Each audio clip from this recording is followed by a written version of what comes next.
김 집사님, 큰일 났습니다. 이도준 대표가 헬리콥터 10대를 몰고 와서 사모님을 데려갔습니다. 대표님이 관이나 준비해두라고 전화를 했습니다.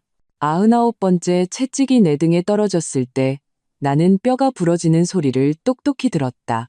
밖에서는 폭우가 한남동 빌라의 통유리창을 때렸고 천둥 소리가 요란했지만 이도준의 냉담한 목소리를 덮지는 못했다. 99. 그는 거친 숨을 몰아쉬었다. 피 묻은 마편을 쥔 그의 손에서 떨어진 핏방울이 대리석 바닥에 진홍색 눈꽃을 피워냈다. 나는 바닥에 무릎을 꿇은 채 커피 테이블 가장자리를 두 손으로 꽉 붙잡고 있었다.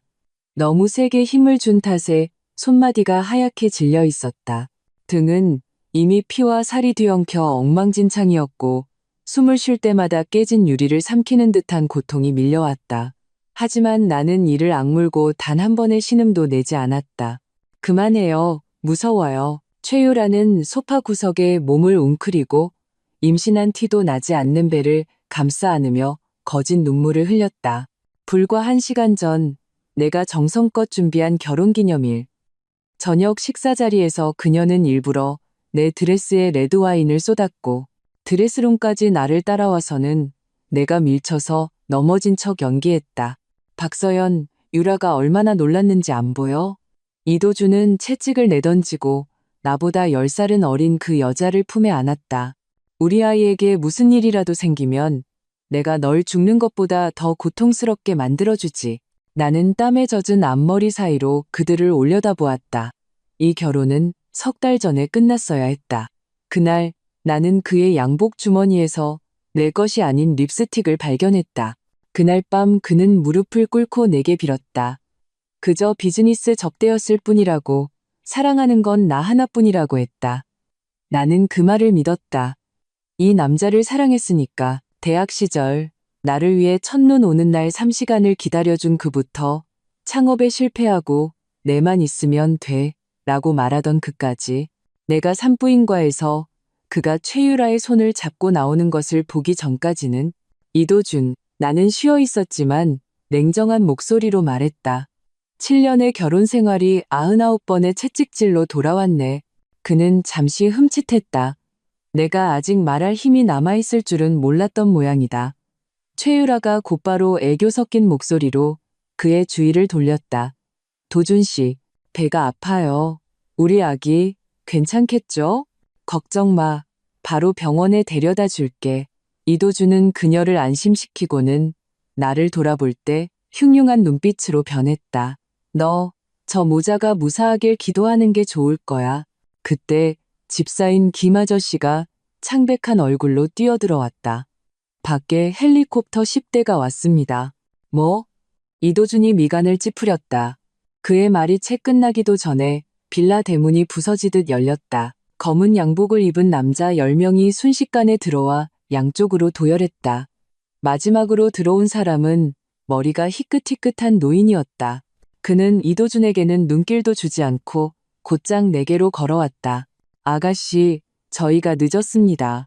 나는 그가 박씨 가문의 오랜 집사인 김 집사님이라는 것을 알아보았다. 10년 전 내가 집을 나갈 때 몰래 내게 법인카드를 쥐어주며 언제든 돌아오고 싶을 때 돌아오라고 말했던 분이었다. 당신들 누구야? 감히 내 집에 함부로 들어와? 이도준이 경악하며 소리쳤다. 김 집사님은 그를 차갑게 훑어보았다. 이도준 씨, 우리 아가씨에게 한 모든 짓, 서광, 레이광, 그룹에서 10배로 갚아줄 겁니다. 그는 자신의 재킷을 벗어 피투성이인 내 등에 덮어주었다. 회장님께서 기다리고 계십니다.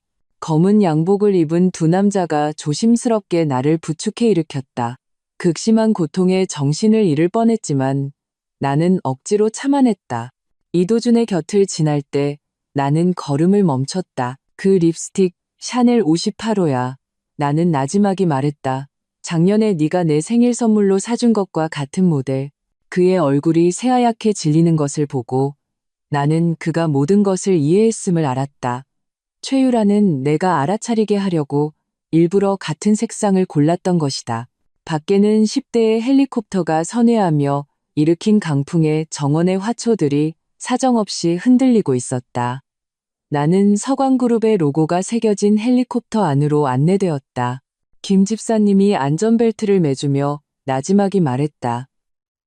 이제 주무십시오, 아가씨. 집에 다 왔습니다.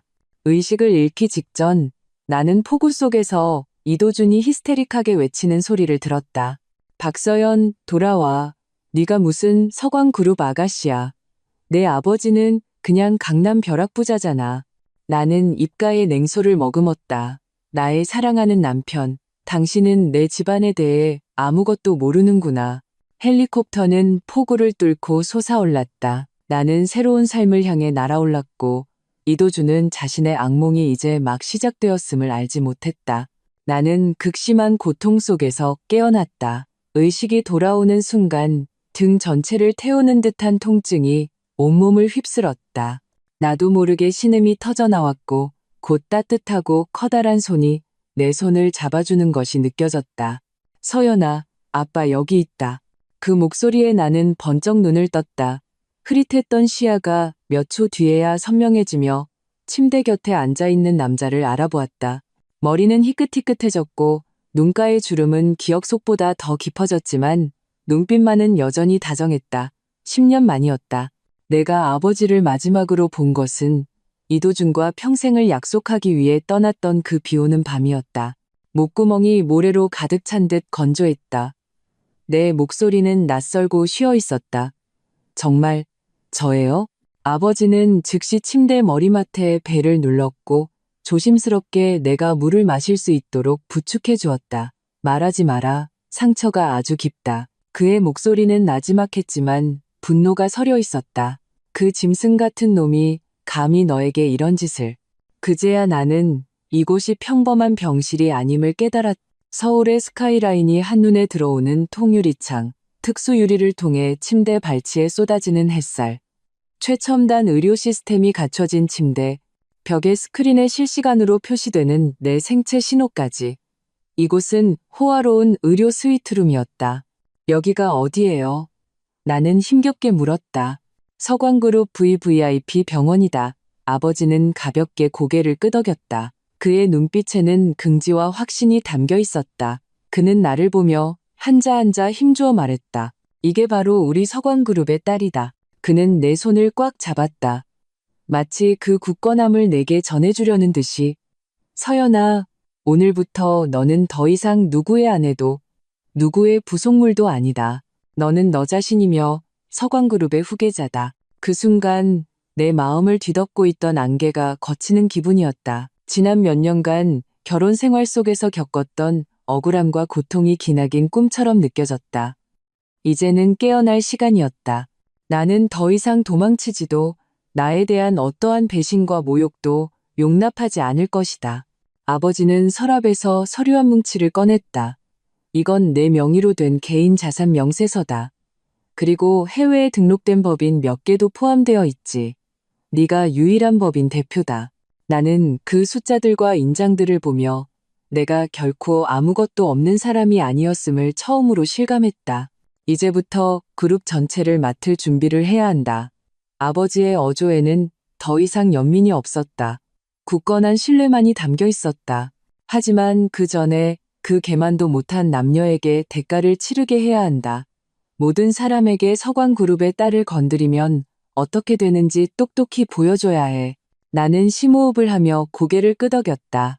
내 머릿속은 이미 계획을 세우기 시작했다. 재산뿐만 아니라 짓밟였던 존엄과 신뢰까지, 내게 속했던 모든 것을 하나씩 되찾을 것이다. 나는 더 이상 온순하고 의존적이었던 박서연이 아니었다. 내 운명을 스스로 지배할 수 있는 여자였다. 아버지는 내 단호한 표정을 보고 드물게 미소를 지었다. 내 어머니가 살아계셨다면 틀림없이 널 자랑스러워했을 거다. 나는 눈시울이 붉어졌지만 눈물이 흐르지 않게 참았다. 아버지, 실망시켜드리지 않을게요. 그날 밤 나는 조용히 창가에 앉아 도시 전체를 밝히는 불빛을 내려다보았다. 한때 나를 외롭고 무력하게 만들었던 이 불빛들이 이제는 나의 새로운 탄생을 증명해주는 것 같았다. 내일부터 나는 이도준의 아내가 아닌 서광그룹의 주인 박서연이다. 땀이 옷깃을 적시고 상처가 불타는 듯 아플 때마다 나는 이를 악물고 스스로에게 되뇌었다. 무너질 수 없어. 복수를 위해 강해지는 게 아니야. 다시는 누구에게도 휘둘리지 않기 위해서야. 아침 식사 후에는 회의실로 들어가 주 교수님으로부터 최신 경제 동향, 기업 경영 전략, 자본 운용 논리에 대한 강의를 들었다. 한때는 골치 아팠던 재무제표와 지분 구조가 이제는 이해되기 시작했고, 심지어 나 자신의 견해를 제시할 수도 있게 되었다. 오후에는 소 선생의 수업이 이어졌다. 그녀는 내 의상, 말투, 몸가짐 등 모든 것을 전방위적으로 훈련시켰다. 고급 만찬에서 대화의 흐름을 정확하게 통제하는 법부터 도발과 칭찬에 우아하게 대처하는 법까지 그녀는 내 모든 실수를 가차없이 지적했다. 당신은 서광그룹의 얼굴입니다. 어디를 가든 당신 개인이 아니라 그룹 전체를 대표하는 겁니다. 그녀는 늘 그렇게 말했다. 과거에 내가 얼마나 무지하고 순진했는지 이토록 명확하게 깨달은 적은 없었다. 좋은 남자와 결혼하면 행복하게 살 수 있을 거라 믿었고 사랑은 아낌없이 주는 것이라 생각했다. 하지만 이제 나는 알았다. 나 자신이 강하지 않으면 어떤 의존도 위기의 시작일 뿐이라는 것을. 사흘 후 나는 스스로 하이힐을 신고 설 수 있게 되었고 몸짓 하나하나에 더 이상 어색함이 없었다. 그날 오후 아버지는 나를 소규모 투자평가 회의에 참석시켰다. 업계의 거물들 사이에 앉아 처음에는 긴장했지만 내 발언 차례가 되자 나는 침착하게 데이터와 리스크를 분석했다. 회의가 끝난 후 한 원로 투자자가 내게 미소를 지으며 고개를 끄덕였다. 역시 서광그룹의 따님이시군요. 그 말에 나는 가슴이 벅차오르면서도 결심을 더욱 굳혔다. 나는 진정으로 아버지 곁에 서서 홀로 설 수 있는 후계자가 될 것이다. 서광그룹에 의존하는 것이 아니라 서광그룹에 없어서는 안 될 존재가 될 것이다. 밤에 숙소로 돌아와 나는 홀로 발코니에 서서 밤하늘에 반짝이는 도시의 불빛을 바라보았다. 이 도시에서 나는 한때 짓밟히고 배신당했다.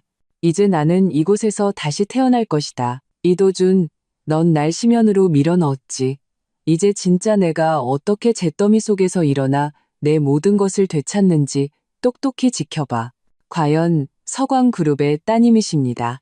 박 회장님, 정말 대단한 보물을 숨겨두셨군요. 순간 좌중에서 나지막한 감탄사가 터져나왔다. 수많은 시선이 내게 쏟아졌다. 호기심, 경계심, 그리고 추측. 나는 여유로운 미소를 띠며 가볍게 고개를 끄덕여 인사했다. 조금의 흔들림도 없었다. 아버지의 손이 내 손을 굳건히 잡아주었다. 마치 내게 상기시켜주듯이. 여기는 너의 무대다. 가슴을 펴고 나아가라. 두려워할 것 없다. 연회장 중앙은 눈부신 샹들리에 불빛으로 가득했고 피아노 선율이 우아하게 흘렀다. 샴페인을 가득 채운 크리스털 잔을 든 재계와 정계의 명사들이 분주히 오갔다. 서광그룹의 가족 연회는 소문대로 화려하고 심오했다. 나는 차례차례 기업 총수들과 후계자들에게 소개되었다. 그들은 감탄하며 고개를 끄덕이거나 탐색하듯 대화를 걸어왔다. 누구도 더 이상 나를 남편에게 버림받은 불쌍한 여자로 보지 않았다. 나는 갓배운 대화 기술로 모든 손님과 능숙하게 응대했다. 시장 동향부터 산업 구조까지 조금도 주눅들지 않았다. 심지어 몇몇 기업 대표들은 행사가 끝난 후 아버지에게 다가와 따님이 정말 장래가 촉망됩니다. 라고 말하기도 했다. 한 번의 파티를 통해 나는 수십 개의 이름과 그에 얽힌 이해관계를 조용히 머릿속에 새겼다. 한 달 전의 나로서는 상상도 할 수 없는 능력이었다. 과거에 나는 이도준이 집에 돌아오는지 아닌지에만 관심이 있었다. 이제 나는 자본의 흐름과 권력의 이동에 주목하기 시작했다. 테라스로 나갔을 때 나는 와인잔을 들고 밤의 도시 스카이라인을 멀리 바라보았다. 저곳이 바로 내가 앞으로 굳건히 서야 할 전장이었다. 아버지가 다가와 내 곁에 섰다. 오늘 밤 아주 잘했다. 이제 시작일 뿐이에요. 나는 단호한 어조로 대답했다. 더 이상 부드럽고 무해한 말투가 아니었다. 결의에 찬 냉정함이 깃든 목소리였다. 나는 내가 과거의 그림자에서 완전히 벗어났음을 알았다. 다음 단계는 이도준의 회사를 완전히 무너뜨리는 것이다. 아버지가 나지막이 말했다. 그의 말투에는 감정이 실려 있지 않았다. 마치 이미 예정된 일을 말하는 것 같았다. 나는 와인잔을 쥔 손에 힘을 주었다.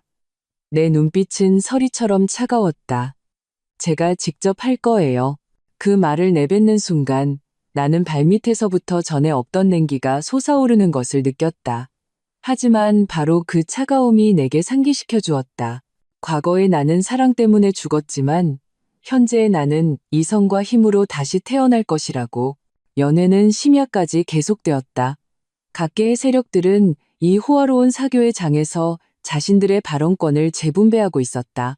그리고 나는 서광그룹의 아가씨로서 이미 그 게임의 중심에 서 있었다. 그에게 협조하세요. 의심하지 않도록. 제 사람이 현장을 주시하고 있을 겁니다. 강지혁 변호사가 나지막이 덧붙였다. 그의 말투는 평온했지만 거스를 수 없는 단호함이 있었다. 나는 가볍게 고개를 끄덕였다. 마음속에서는 복잡한 파문이 일었다. 이것은 게임이었고 나는 더 이상 수동적으로 당하기만 하는 말이 아니었다. 서광그룹 본사로 돌아오자 아버지는 이미 회의 결과를 알고 계셨다. 그는 나를 바라보며 진지한 어조로 말했다. 서연아, 다음 단계는 네가 직접 나서야 한다. 나는 망설임 없이 고개를 끄덕였다. 다음 날 아침 예상대로 이도준에게서 메시지가 왔다. 그는 우리가 과거 결혼기념일마다 가던 익숙한 고급 레스토랑에서 만나자고 했다. 나는 소 선생이 골라준 심플하면서도 기품 있는 하얀색 슬림핏 수트를 입었다. 옅은 화장에 붉은 립스틱만 발랐고 눈빛에는 침착함과 냉정함이 서려 있었다. 거울 속의 나는 기억 속의 자신과 완전히 다른 사람이었다. 이번 만남은 용서를 구하러 가는 것도 추억에 잠기러 가는 것도 아니었다. 룸에 도착했을 때 이도준은 이미 자리에 앉아 있었다. 반듯한 양복 차림의 겉보기엔 여유로워 보였지만 눈에는 뚜렷한 불안감이 감춰져 있었다. 서연아, 오랜만이네. 그는 예전의 정을 불러일으키려는 듯 일부러 다정한 말투를 썼다. 나는 옅게 미소 지었다. 그래, 꽤 됐지? 그는 긴장을 감추려 찻잔을 들었다. 요즘 자금 사정이 좀 빡빡해서 우리 공동 명의로 된 아파트 몇 채를 좀 처분하고 싶은데 등기 이전 절차에 협조해 줄 수 있을까? 나는 컵 속에 커피를 저으며 그를 바라보았다. 우리의 신혼집을 팔겠다고? 이도준의 눈빛이 흔들렸지만 그는 여전히 억지 미소를 지었다. 어차피 너도 이제 거기서 안 살잖아. 현금으로 바꾸는 게 서로에게 좋지 않겠어? 우리 공동명의 계좌는? 내가 무심하게 물었지만 그 질문은 그의 심장을 찌르는 칼날 같았다. 그는 잠시 멈칫하더니 이내 웃으며 말했다. 그대로 있어. 하나도 안 건드렸어. 나는 그를 차갑게 바라보았다. 내가 은행 조사 보고서를 꺼내서 내 기억을 되살려줄까? 이도준의 표정이 마침내 무너졌다. 네가 날 조사했어? 조사가 아니라 내 권리를 보호하는 거지? 나는 커피잔을 내려놓았다. 내 시선은 얼음처럼 날카로웠다. 그런 장꾀는 그만둬, 이도준. 지금 너의 모든 움직임은 이미 내 손아귀에 있어. 그의 얼굴이 굳어졌다. 마침내 눈앞의 여자가 더 이상 자신을 위해 고개 숙여 울던 과거의 박서연이 아님을 깨달은 듯했다. 너 변했어. 그가 나지막이 말했다. 나는 자리에서 일어나 재킷을 정돈했다. 네가 날 변하게 만들었지. 앞으로 넌 네가 한 번도 본 적 없는 내 모습을 더 많이 보게 될 거야. 레스토랑을 나올 때 햇살이 눈부셨다. 내가 내딛는 걸음걸음은 우비 젠딩했다. 엘리베이터 안에서 나는 핸드폰을 꺼내 강지혁 변호사에게 전화를 걸었다. 역시나 미끼를 물었어요. 부동산, 계좌, 하나도 빠짐없이. 좋습니다. 나머지는 저희에게 맡기십시오. 수화기 너머로 그의 목소리가 냉정하고 힘있게 들려왔다. 나는 엘리베이터 벽에 기댄 채 눈을 감았다. 심장은 여전히 뛰고 있었지만 더 이상 두려움 때문이 아니었다. 곧 다가올 승리를 위한 비등이었다. 이 전쟁은 이제 막 클라이맥스로 접어들고 있었고 나는 최후의 승자가 될 것이다. 그는 내가 직접 서명한 소장을 받게 될 것이다. 그의 과거에 저지른 모든 추악한 행위와 함께 법의 심판대 위로 끌려 올라갈 것이다. 서명을 하는 순간 나는 마음 한구석을 짓누르던 무거운 족쇄의 일부가 벗겨지는 것을 느꼈다. 이혼은 끝이 아니라 내 새로운 인생의 시작이었다. 준비됐나, 서연아? 이건 결코 쉬운 싸움이 아닐 거다. 아버지는 나를 보며 말했다. 그의 말투는 평온했지만 눈빛에는 미래의 국면에 대한 예견이 담겨 있었다. 나는 고개를 끄덕였다. 그 99번의 채찍질을 견뎌낸 순간부터 저는 아무것도 두렵지 않아요. 몇 시간 후 법원에서 접수 통지가 왔다. 이혼 소송이 정식 절차에 들어갔다. 이것이 첫걸음일 뿐임을 나는 알았다. 진짜 전쟁은 재산, 명예, 그리고 여론을 둘러싼 줄다리기가 될 것이다. 하지만 이번에는 나 혼자가 아니었다. 서광그룹이 나의 방패였고 법이 나의 무기였으며 나 자신이 이 전쟁의 가장 단단한 칼날이었다. 강지혁 변호사는 소장을 법원에 제출한 후 나를 차에 태웠다. 그는 바로 시동을 걸지 않고 나를 돌아보았다. 지금부터 언론, 변호사, 판사, 심지어 상대방의 지인까지 모두 얽힐 수 있습니다. 이전보다 더 냉정해야 합니다. 나는 차창 밖으로 빠르게 스쳐 지나가는 거리 풍경을 바라보았다. 마음은 오히려 비정상적으로 맑았다. 흔들리지 않을 거예요. 더 이상 마음 약해지지도 않을 거고요. 같은 시간 이도준의 사무실 문이 거칠게 두드려졌다. 비서는 당황한 얼굴로 법원에서 송달된 서류를 그에게 건넸다. 그가 이혼 소송 원고 박서연이라는 글자를 보았을 때 그의 얼굴은 순식간에 새하얗게 질렸고 손에 든 펜이 바닥으로 떨어졌다. 말도 안 돼. 그녀가 진짜 소송을 걸었어. 그는 귀신이라도 본 듯 중얼거렸다. 최유라는 문가에 서서 그의 허둥대는 모습을 보며 고소하다는 감정 외에 무언가를 계산하는 듯한 눈빛을 보였다. 그녀는 이제 예전의 박서연이 아니에요. 이 대표님, 너무 얕보셨어요. 꺼져. 그는 분노에 차소리치며 책상 위의 서류들을 바닥으로 쓸어버렸다. 숨이 가빠지고 이마에는 푸른 힘줄이 솟았다. 그가 감정을 주체하지 못하고 있을 때 그의 핸드폰 화면이 밝아졌다. 해외 연락책으로부터 온 메시지였다. 상대방이 자금 출처 추적 시작. 즉시 모든 계좌 동결 및 거래 중단 바람. 이도준의 심장이 완전히 가라앉았다. 그날 밤 나는 서재에 앉아 법원 회신과 자산조사 목록을 보았다. 차가운 숫자들을 손끝으로 쓸어내리며 모든 것이 내가 원하는 방향으로 나아가고 있음을 알았다. 아버지가 들어오셔서 편지 한 통을 건네셨다. 변호사가 최근에 발견한 결정적인 증거다. 이도준을 법정에서 완전히 패배시킬 수 있을 거다. 이것은 네 어머니가 돌아가시기 전에 남긴 유언장 사본이다. 그 안에 네 어머니 명의의 모든 유산을 너에게 남긴다고 명시되어 있다. 나는 그 편지를 받아들었다.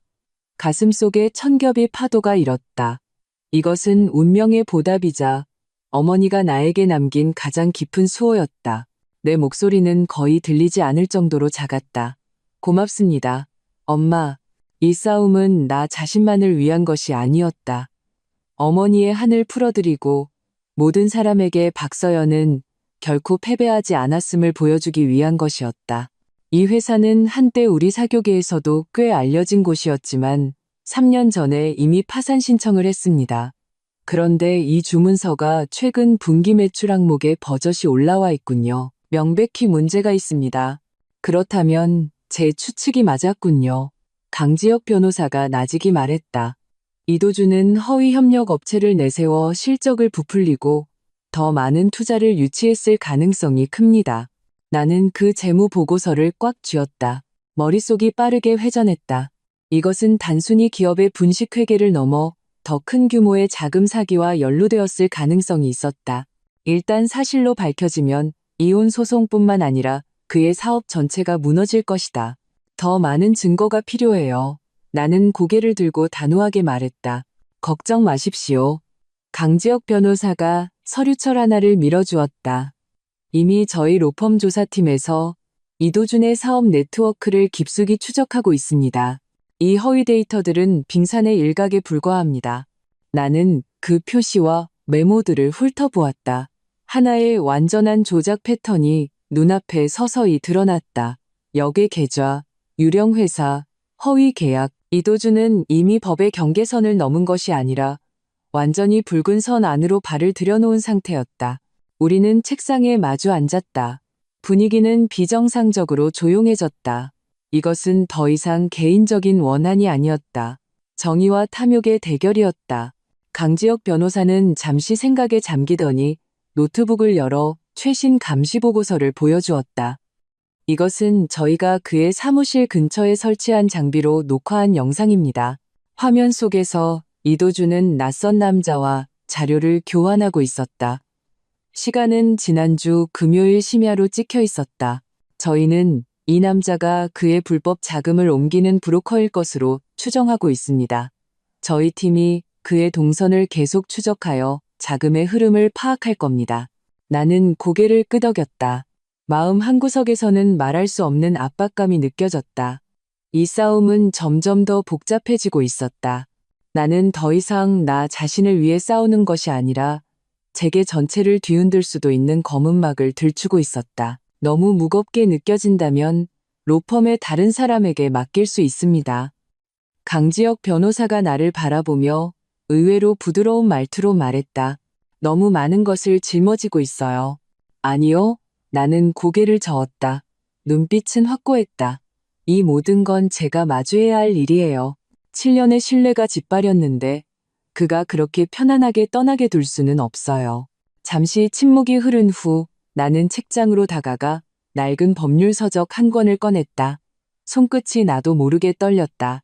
법이 우리에게 공정함을 가져다 줄 거라고 믿으세요? 강지혁 변호사가 일어나 내 곁에 섰다. 그의 목소리는 낮았지만 확고했다. 법은 결코 완벽하지 않습니다. 하지만 우리가 충분히 끈질기게 매달린다면 법은 정의의 가장 날카로운 검이 되어줄 겁니다. 그날 밤 우리는 더 이상 말을 잇지 않았다. 그저 창가에 나란히 앉아 어둠이 도시를 삼키는 것을 바라보았다. 수많은 불빛 속에서 어떤 이들은 음모를 꾸미고 어떤 이들은 진실을 위해 묵묵히 싸우고 있었다. 이 게임에서 나는 지지 않을 것이고 질 수도 없었다. 이제부터 진짜 골치 아픈 일이 시작될 겁니다. 나는 책상 위에 펼쳐진 보고서와 감시 화면 캡처를 바라보았다. 이 차가운 자료들이 거대한 진실의 퍼즐을 구성하고 있었다. 이도준은 자신이 모든 것을 통제하고 있다고 생각했겠지만 그가 이미 우리가 정교하게 짜놓은 그물 속으로 걸어들어왔다는 사실을 깨닫지 못했다. 부회장님, 강지혁 변호사가 농담조로 말했다. 이제 더 큰 판을 움직일 수 있겠습니다. 나는 미소 지었지만 눈에는 긴장을 늦추지 않았다. 오늘부터 저는 저 자신뿐만 아니라 서광그룹의 명성과 이익을 위해서도 싸울 겁니다. 그날 저녁 숙소로 돌아오자 김 집사님은 이미 회의 자료와 다음 단계의 일정 계획을 준비해 두었다. 아시아, 태평양 지역 전체의 전략 조정이 내일부터 시작될 것이었다. 이것은 임시적인 시험이 아니라 정식으로 후계자 자리를 인계받는 첫걸음이었다. 그리고 나는 준비되었다. 나는 밤새도록 이도준 사건의 전모를 다시 정리했다. 혼전 계약서의 조작부터 재무비리, 허위 주문, 자금 해외 도피, 심지어 태아의 친자 문제와 감정적 기만까지. 이것은 단순히 파탄난 결혼 이야기가 아니었다. 법과 도덕의 게임이었다. 다음 날 아침 나는 반듯한 연회색 정장을 입고 서광그룹의 로고가 새겨진 브로치를 달았다.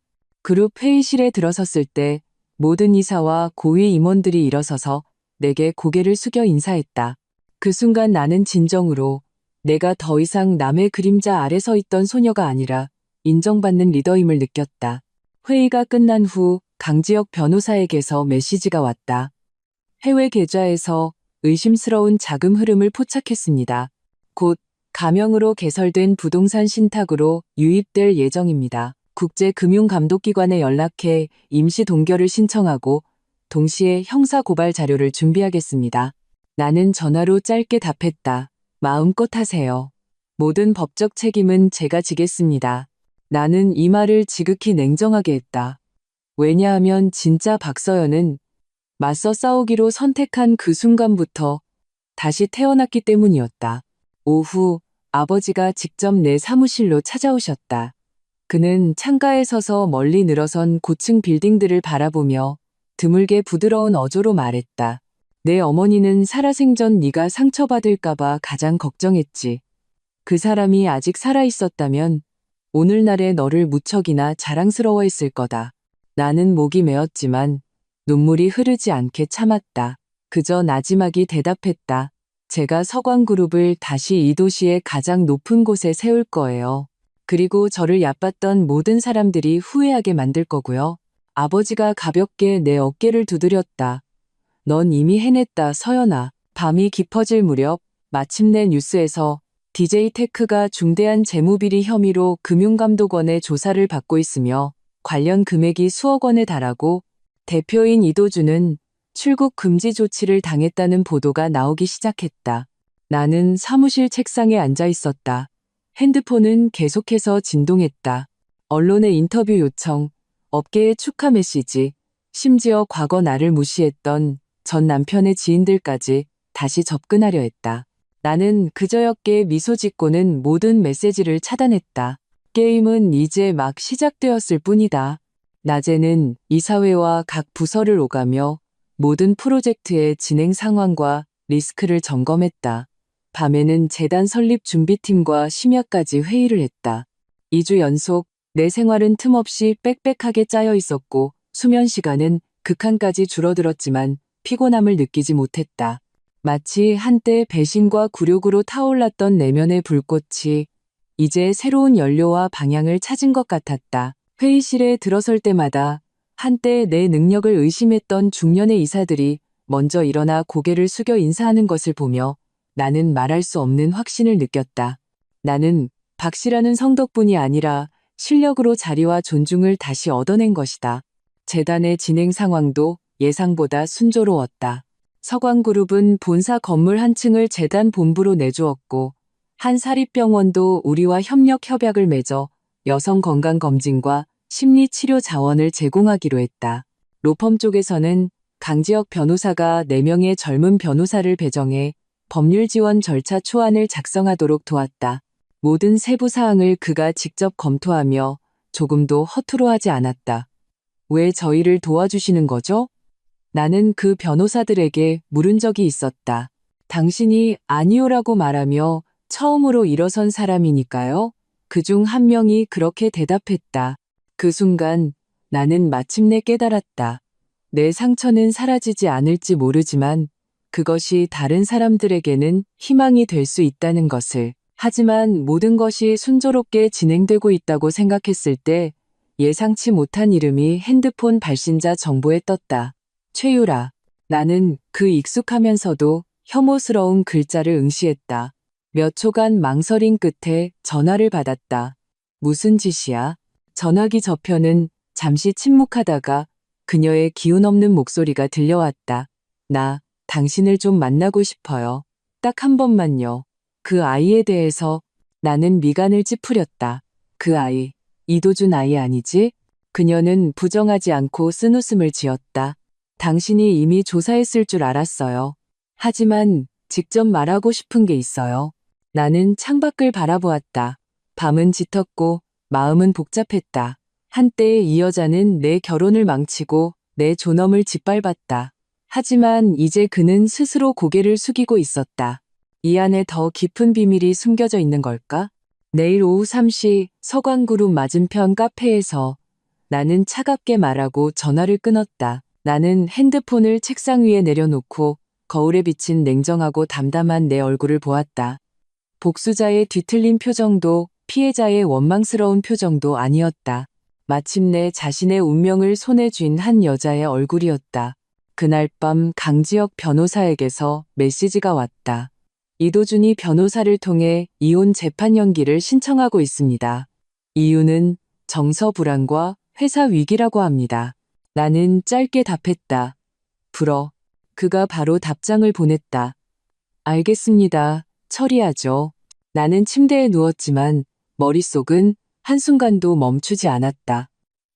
내일 최유라와의 만남은 또 다른 계략일까? 그녀는 적인가? 아니면 버려진 말인가? 어찌되었든 나는 이 폭풍을 맞이할 준비가 되어 있었다. 아직 끝나지 않았다.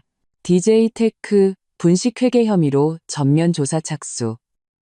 경영진 혼란 속 주가 급락, 대표는 기소될 듯. 큼지막한 헤드라인이 눈에 들어왔다. 나는 멍하니 서서 신문을 받아들었다. 시선은 저절로 그 눈에 거슬리는 글자들을 훑었다. 모든 문단이 이도준의 사업에 가해진 치명타였다. 우리가 익명으로 제보한 증거가 효력을 발휘했구나. 국세청과 금융감독원이 동시에 조사를 시작했다. 아버지의 목소리는 냉정했지만 눈띠의 날카로움은 감출 수 없었다. 이 싸움 아주 멋지게 해냈어. 나는 대답 없이 조용히 신문 속 사진을 바라보았다. 이도준이 회사 정문을 나서다 기자들에게 둘러싸인 모습이었다. 그는 고개를 숙인 채 초췌한 표정이었고 한때 그 오만했던 얼굴에는 이제 패배와 남루함만이 남아있었다. 그는 쉽게 항복하지 않을 거예요. 나는 신문을 내려놓으며 평온하게 말했다. 아버지는 고개를 끄덕였다. 우리도 그에게 재기할 기회를 줄 생각은 없다. 바로 그때 김 집사님이 문을 두드리고 들어왔다. 표정이 심각했다. 방금 들어온 소식입니다. 이도준이 정식으로 출국 금지 조치를 당했습니다. 최유라의 변호사도 법원과 접촉하기 시작했으며 새로운 증언을 제출할 가능성이 있다고 합니다. 나는 가슴이 철렁했다. 그녀가 배신하려는 걸까요? 그런 것 같습니다. 김 집사님이 대답했다. 하지만 정보원에 따르면 최유라는 조명이라는 남자와 여전히 연락을 하고 있다고 합니다. 아마 양쪽에 다리를 걸치고 있는 것 같습니다. 그녀는 살아남기 위해 누구든 팔아넘길 여자죠. 나는 냉소했다. 이도준을 포함해서. 아버지는 나를 바라보았다. 그의 눈빛에 깊은 생각이 담겼다. 서연아, 앞으로의 국면은 더욱 복잡해질 거다. 법정에서뿐만 아니라 여론에서도 말이다. 나는 그의 뜻을 이해했다. 이것은 더 이상 개인 간의 전쟁이 아니었다. 신뢰, 정직, 그리고 도덕적 기준에 관한 사회적 사건이었다. 내가 일단 이 길에 들어선 이상 되돌아갈 수 없었다. 홍보팀의 성명서를 준비하라고 하세요. 내가 말했다. 언론에서 문의가 오면 조사에 전적으로 협조하고 사건의 추이를 지켜볼 것이라고 전하세요. 그리고 나는 덧붙였다. 재단의 설립기금은 이번 주 내로 집행해주세요. 이 소동이 정말로 도움이 필요한 사람들에게 영향을 미치게 할 수는 없어요. 아버지는 옅게 미소 지었다. 역시 내 딸이구나. 점심때 나는 사무실 책상의 모든 모니터를 끄고 의자에 기댄 채 잠시 눈을 감았다. 머릿속에는 어젯밤의 모든 세부 사항이 스쳐 지나갔다. 최유라의 USB, 물컵을 건네주던 강지혁 변호사의 눈빛, 그리고 모든 것을 중단시킨 그 전화.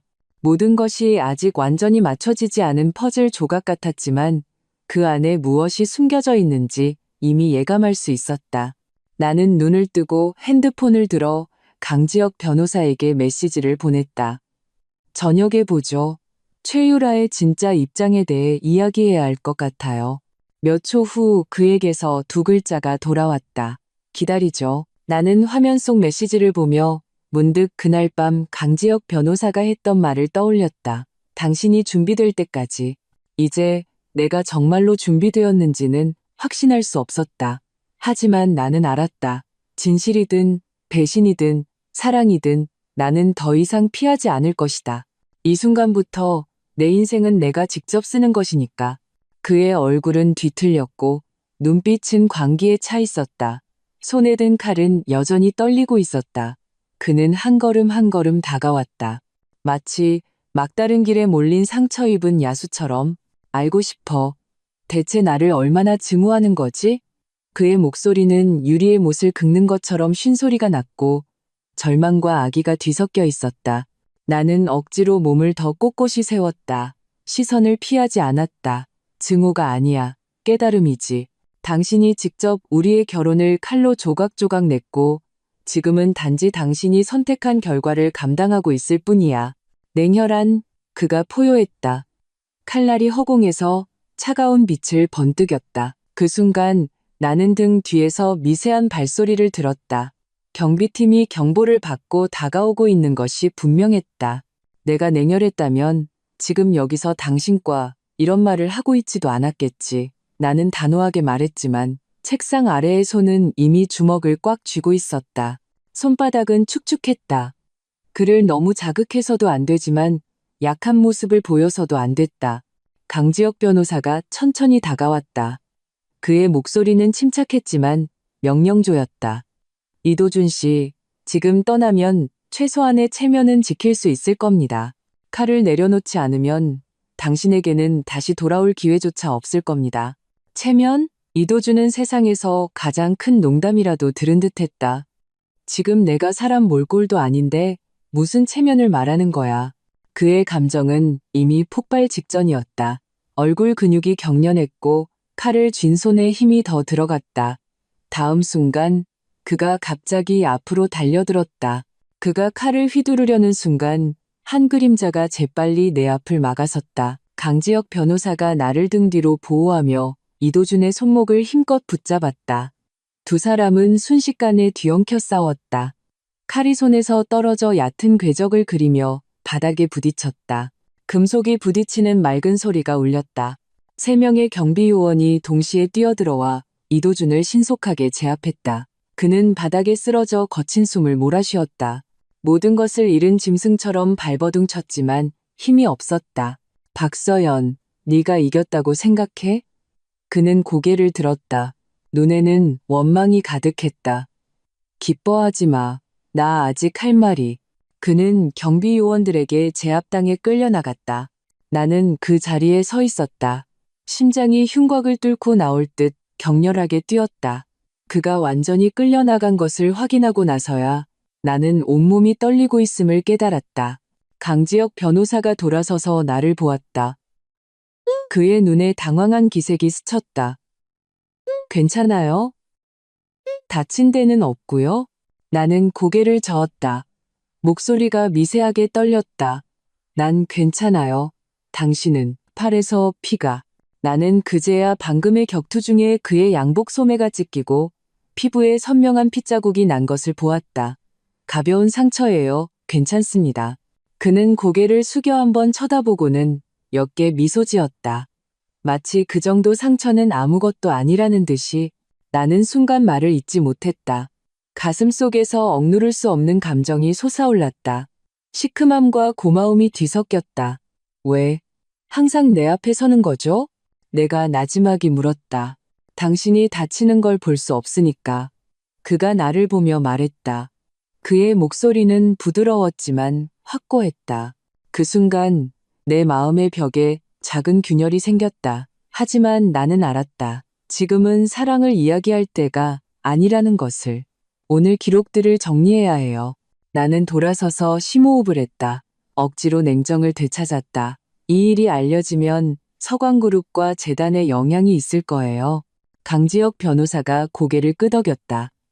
보도자료는 제가 처리하고 경찰과 협의하겠습니다. 동시에 로펌에서는 즉시 형사 고소 절차를 시작할 겁니다. 나는 방금 밀쳐 열렸다가 천천히 닫히는 사무실 문을 바라보았다. 이 전쟁이 마침내 마지막 단계에 이르렀음을 직감했다. 내가 경찰을 불렀어. 나는 태연하게 말했다. 목소리는 평온했지만 압박감이 실려 있었다. 하지만 그들은 모두 밖에 있어. 움직이지 않아. 여기엔 나뿐이야. 내 발은 축축하고 미끄러운 바닥을 밟았다. 한 걸음 내디딜 때마다 폐공장에서 울리는 소리가 심장에서 쿵쿵 울리는 것 같았다. 너 못 믿어. 넌 언제나 정직했던 적이 없어. 어둠 속에서 이도준의 그림자가 격하게 흔들렸다. 그의 목소리에는 히스테리에 가까운 분노가 담겨 있었다. 나는 물러서지 않으려고 애썼다. 내가 정말 당신을 속이려 했다면 직접 이곳에 오지도 않았을 거야. 그는 잠시 침묵하더니 마침내 길을 비켜주었다. 들어와. 천천히 걸어와. 양손은 들고. 나는 그대로 했다. 부서진 철문을 통과했다. 공기 중에는 녹슨 냄새와 부패한 냄새가 자욱했다. 바닥에 고인 물은 창백한 불빛을 반사하고 있었다. 최유라는 강철 기둥에 묶여 있었다. 얼굴은 창백했고 눈빛은 흐릿했다. 나를 보자 그녀의 눈에 공포와 희망이 교차했다. 서연 씨, 그녀의 목소리는 미약했다. 나는 그녀에게 고개를 끄덕여 일단 조용히 있으라는 신호를 보냈다. 어떻게 하고 싶어? 나는 이도준을 향해 돌아섰다. 그는 지친 기색이 역력했지만 여전히 이를 악물고 나를 노려보고 있었다. 네가 내 오늘의 이 꼴에 대해 책임져야 해. 이 모든 게 다 너 때문이야. 당신을 해친 건 당신 자신이야. 내 목소리가 날카로워졌다. 이번이 처음이었다. 나는 더 이상 그의 붕괴에 죄책감을 느끼지 않았다. 당신이 이 길을 선택했어. 당신의 탐욕과 이기심 때문에 오늘에 이른 거야. 닥쳐. 그가 소리치며 숨겨뒀던 단도를 들어 최유라에게 다가갔다. 한마디만 더 하면 내가 안 할 거야. 나는 그의 말을 끊었다. 목소리는 단호했다. 나는 천천히 다가갔다. 왜냐하면 당신은 사실 그녀를 해칠 용기조차 없으니까. 당신은 그저 어떻게 해야 할지 모를 뿐이야. 그가 흔들렸다. 눈빛이 불안하게 떨렸다. 넌 몰라. 난 아무것도 없어. 회사도, 돈도, 심지어 아이도 내 아이가 아니었어. 너마저도 날 배신했어. 나는 당신을 배신한 적 없어. 나는 나지막이 말했다. 우리의 결혼을 먼저 배신하기로 선택한 건 당신이야. 그의 입술이 떨리더니 갑자기 바람 빠진 풍선처럼 팔을 늘어뜨렸다. 단도가 그의 힘이 빠지면서 바닥에 떨어졌다. 쨍그랑 맑은 소리가 울렸다. 나는 즉시 달려가 단도를 옆으로 차버리고 재빨리 최유라의 밧줄을 풀었다. 그녀는 내 품에 쓰러졌다. 눈물이 빗물과 섞여 내 옷소매를 적셨다. 이걸로 끝날 것 같아? 이도준이 넉나간 목소리로 중얼거렸다. 그의 눈빛은 텅 비어 있었다. 모든 의미를 잃어버린 사람처럼. 그때 이어폰에서 경찰의 목소리가 들려왔다. 지금 행동 개시, 진입 준비. 10초도 안 되어 몇 명의 특수경찰이 뒷문 창문을 깨고 들어와 이도준을 바닥에 제압했다. 그는 저항하지 않았다. 그저 조용히 누워 부서진 천장에서 떨어지는 빗물이 그의 얼굴을 적시도록 내버려 두었다. 나와 최유라는 함께 부축을 받으며 공장을 빠져나왔다. 밖의 비는 아직 그치지 않았지만 내 마음은 전에 없이 평온했다. 그를 구했고 당신 자신도 구했군요. 강지혁 변호사가 이미 경계선 밖에 서 있었다. 그는 우산을 든 채 부드러운 눈빛으로 나를 보고 있었다. 나는 고개를 끄덕였다. 눈물이 마침내 이 순간 터져 나왔다. 이것은 승리의 눈물이었고 이 관계의 마침표를 찍는 해방의 눈물이었다. 통유리창 앞으로 찬 공기가 훅 끼쳐왔다. 유리에 내굳은 얼굴이 비쳤다. 나는 전화를 받았다. 목소리를 극도로 낮췄다.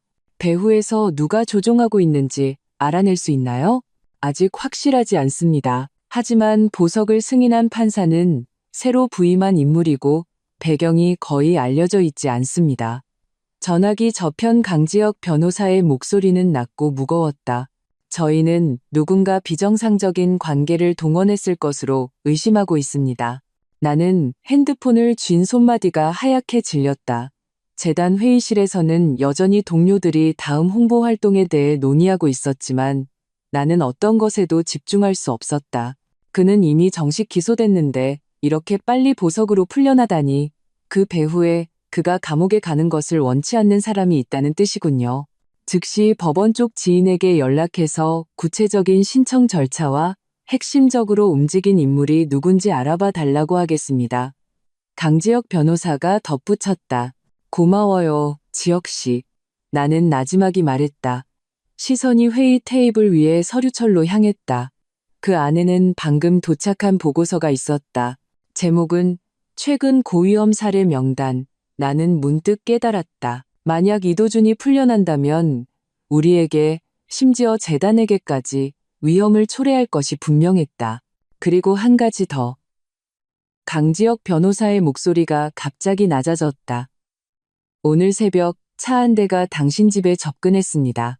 경비 기록에 따르면 차에서 내리지는 않았지만 문 앞에서 약 10분간 머물다가 떠났다고 합니다. 김 집사님께 CCTV 영상을 확인해달라고 요청해뒀습니다. 나는 미간을 찌푸렸다. 마음속 불안한 예감이 다시 솟아올랐다. 그라고 의심하는 건가요? 그럴 가능성이 있습니다. 그가 단호하게 말했다. 그는 당신을 너무나 깊이 증오하고 있어요. 게다가 지금 그는 아무것도 가진 게 없죠. 이렇게 막다른 길에 몰린 사람이 가장 위험합니다. 나는 입술을 꽉 깨물고 억지로 냉정을 되찾으려 했었다. 이 전쟁은 아직 끝나지 않았다. 어쩌면 이제 막 시작되었을지도 모른다. 재단 모든 직원에게 알리세요. 이번 주는 모두 경계를 강화하고 의심스러운 인물은 즉시 보고하라고. 그리고 김 집사님께 사람을 더 보내서 저희 집 보안을 24시간 철저히 하라고 전해주세요. 이미 조치했습니다. 그는 잠시 말을 멈추더니 어조가 조금 부드러워졌다. 서연 씨, 당신은 혼자가 아니에요. 제가 항상 곁에 있을 겁니다. 나는 그가 볼 수 없음에도 고개를 끄덕였다. 알아요. 고마워요. 전화가 끊기는 순간 나는 감정을 추스르고 회의 테이블로 돌아섰다. 팀원들에게 확고한 미소를 보이며 말했다. 계속하죠. 아까 지역사회 지원 프로젝트 협력기관 확정건에 대해 이야기하고 있었죠? 아무도 몰랐다. 내 마음이 곧 닥쳐올 폭풍에 찢겨나가고 있다는 것을. 하지만 나는 물러설 수 없었다. 이제는 나 한 사람만의 싸움이 아니라 수많은 여성들의 미래가 나와 단단히 연결되어 있었기 때문이다. 레드 와인의 향기가 공기 중에 천천히 퍼져나갔지만 나는 한 모금도 마시지 않았다. 머릿속에는 계속 그 말이 맴돌았다. 경찰이 인천 동구에서 의심스러운 활동을 발견했습니다. 지금의 침묵은 마치 길게 늘어져 무겁고 압박적으로 변한 것 같았다. 나는 앉아있지도 서있지도 못하고 결국 현관으로 가 모든 문잠금 장치를 다시 한번 확인했다. 하지만 여전히 마음속에서 들끓는 초조함을 억누를 수 없었다. 시간은 1분 1초가 흘러갔다. 나는 나도 모르게 몇 번이나 핸드폰 화면을 확인했다. 새로운 메시지도 전화도 없었다. 내 손가락은 핸드폰 케이스를 무의식적으로 문지르고 있었다. 그러다 갑자기 화면이 밝아졌다. 문자 메시지 하나가 떴다. 경찰이 보낸 통지였다. 가족분께서는 유의해 주시기 바랍니다. 방금 제보를 받았습니다. 용의자 이명이 인천 동구 공장지대에서 잠시 모습을 보인 후 다시 사라졌습니다. 내 심장이 쿵 하고 내려앉았다. 나는 즉시 강지혁 변호사에게 전화를 걸었다. 10여 초의 신호음 끝에 마침내 연결되었다. 여보세요? 어디에요? 나는 목소리를 낮추고 말투를 평온하게 하려고 애썼다. 방금 공장지대를 빠져나왔습니다. 그의 목소리는 약간 떨렸다. 분명 막 분주하게 움직인 후였다. 그들은 이미 현장에 없었습니다. 불에 탄 종이 몇 장과 혈흔 샘플만 발견했을 뿐입니다. 혈흔, 내 목이 메었다. 누구 거죠? 경찰이 아직 검사 중입니다. 하지만 초기 추정으로는 최유라의 것은 아니라고 합니다. 그가 나를 안심시켰다. 아마 추적을 교란하기 위한 위장이었을 겁니다. 나는 이마를 짚고 심호흡을 했다. 그래서 또 놓쳤다는 거군요. 네, 그의 목소리는 무거웠다. 하지만 더 나쁜 소식은 이도준의 차가 당신 집 근처에서 발견되었다는 겁니다. 나는 온몸이 굳었다. 언제요? 제가 출발한 직후에요. 그 순간 나는 방금 전에 그 형언할 수 없는 불안감이 어디서 왔는지 깨달았다. 나는 신속하게 CCTV 시스템을 확인했다. 화면에는 검은색 세단 한 대가 우리 집 문 앞에서 잠시 멈춰서 있었다. 창문에는 짙은 썬팅 필름이 붙어 있어 차 안은 보이지 않았다. 그가 왔었어. 정말로 왔었어. 걱정 마세요. 강지혁 변호사의 목소리가 안정을 되찾았다. 제가 바로 돌아가서 김 집사님께 모든 경비 인력을 즉시 최고 경계 태세로 전환하라고 알리겠습니다. 나는 전화를 끊고 즉시 모든 창문을 닫고 집안의 모든 불을 켰다. 공간은 순식간에 밝아졌지만 나는 여전히 추웠다. 누군가에게 감시당하는 그 느낌이 그림자처럼 나를 덮고 있었다. 몇 분 후 초인종이 울렸다. 강지혁 변호사였다. 그는 태블릿을 손에 들고 있었고 얼굴은 굳어 있었다.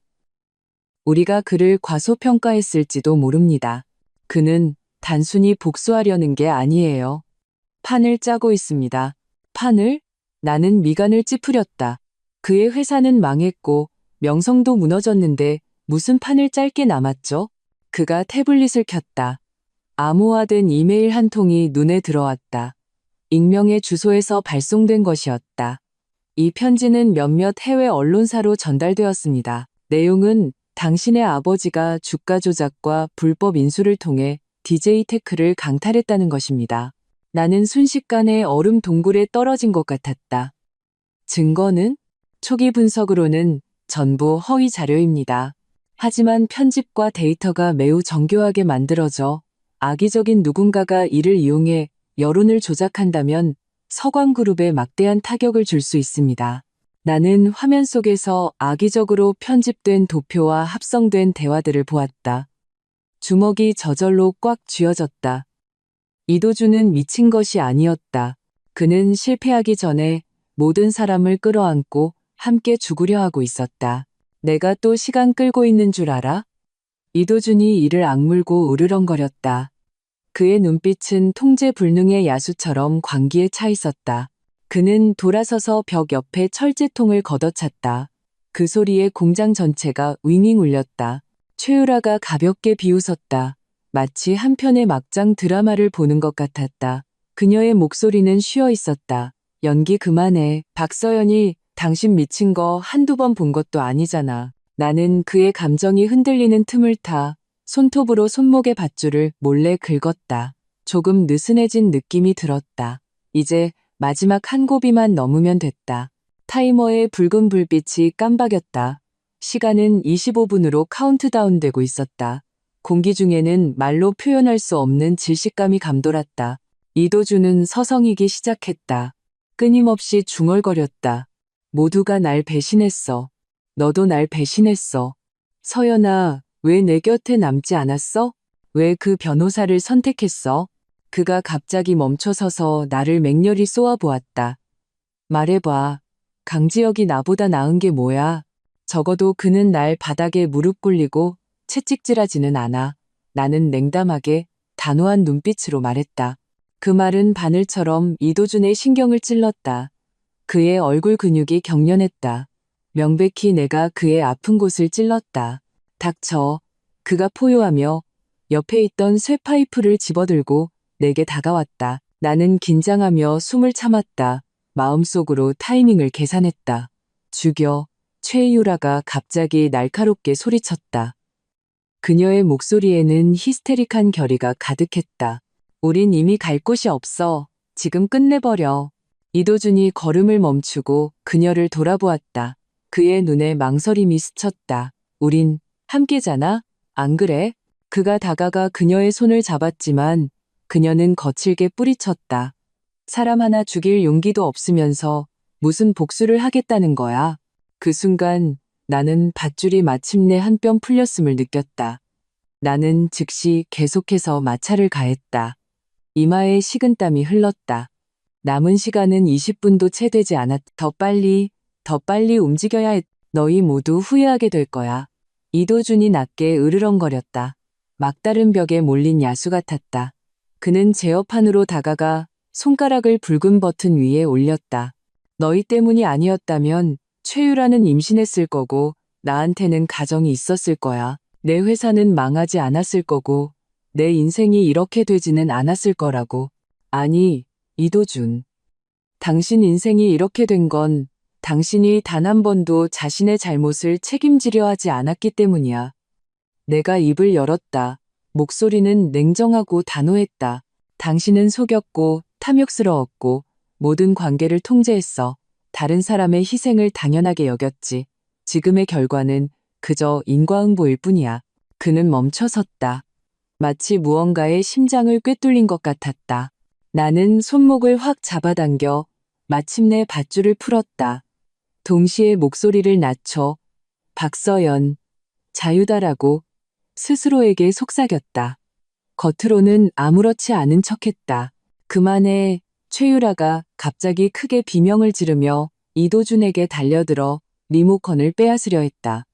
두 사람은 뒤엉켜 싸웠다. 나는 즉시 일어나 구석으로 달려가 금속 막대를 집어들고 달려들었다. 이도준의 등을 강타했다. 그가 고통스러운 비명을 지르며 바닥에 쓰러졌다. 리모컨이 허공으로 날아갔다. 나는 달려가 그것을 눌러잡았다. 최유라는 바닥에 쓰러져 거친 숨을 몰아쉬었다. 입술이 파랗게 질려 있었다. 명백히 탈진 상태였다. 나는 그녀에게 소리쳤다. 정신 차려. 여기서 나가야 해. 그녀는 눈을 떴지만 기운 없이 고개를 저었다. 당신이 나가. 난 힘이 없어. 나는 주위를 둘러보고 그녀의 반대에도 불구하고 억지로 그녀를 부축해 일으켰다. 한 걸음, 한 걸음 출구를 향해 걸었다. 시간은 이제 13분밖에 남지 않았다. 밖에서 희미하게 경찰 사이렌 소리가 들려왔다. 내 마음속에 한 줄기 희망이 타올랐다. 이도준이 쓰러지는 순간 공간은 짧은 정적에 휩싸였다. 마치 공기마저 얼어붙은 듯했다.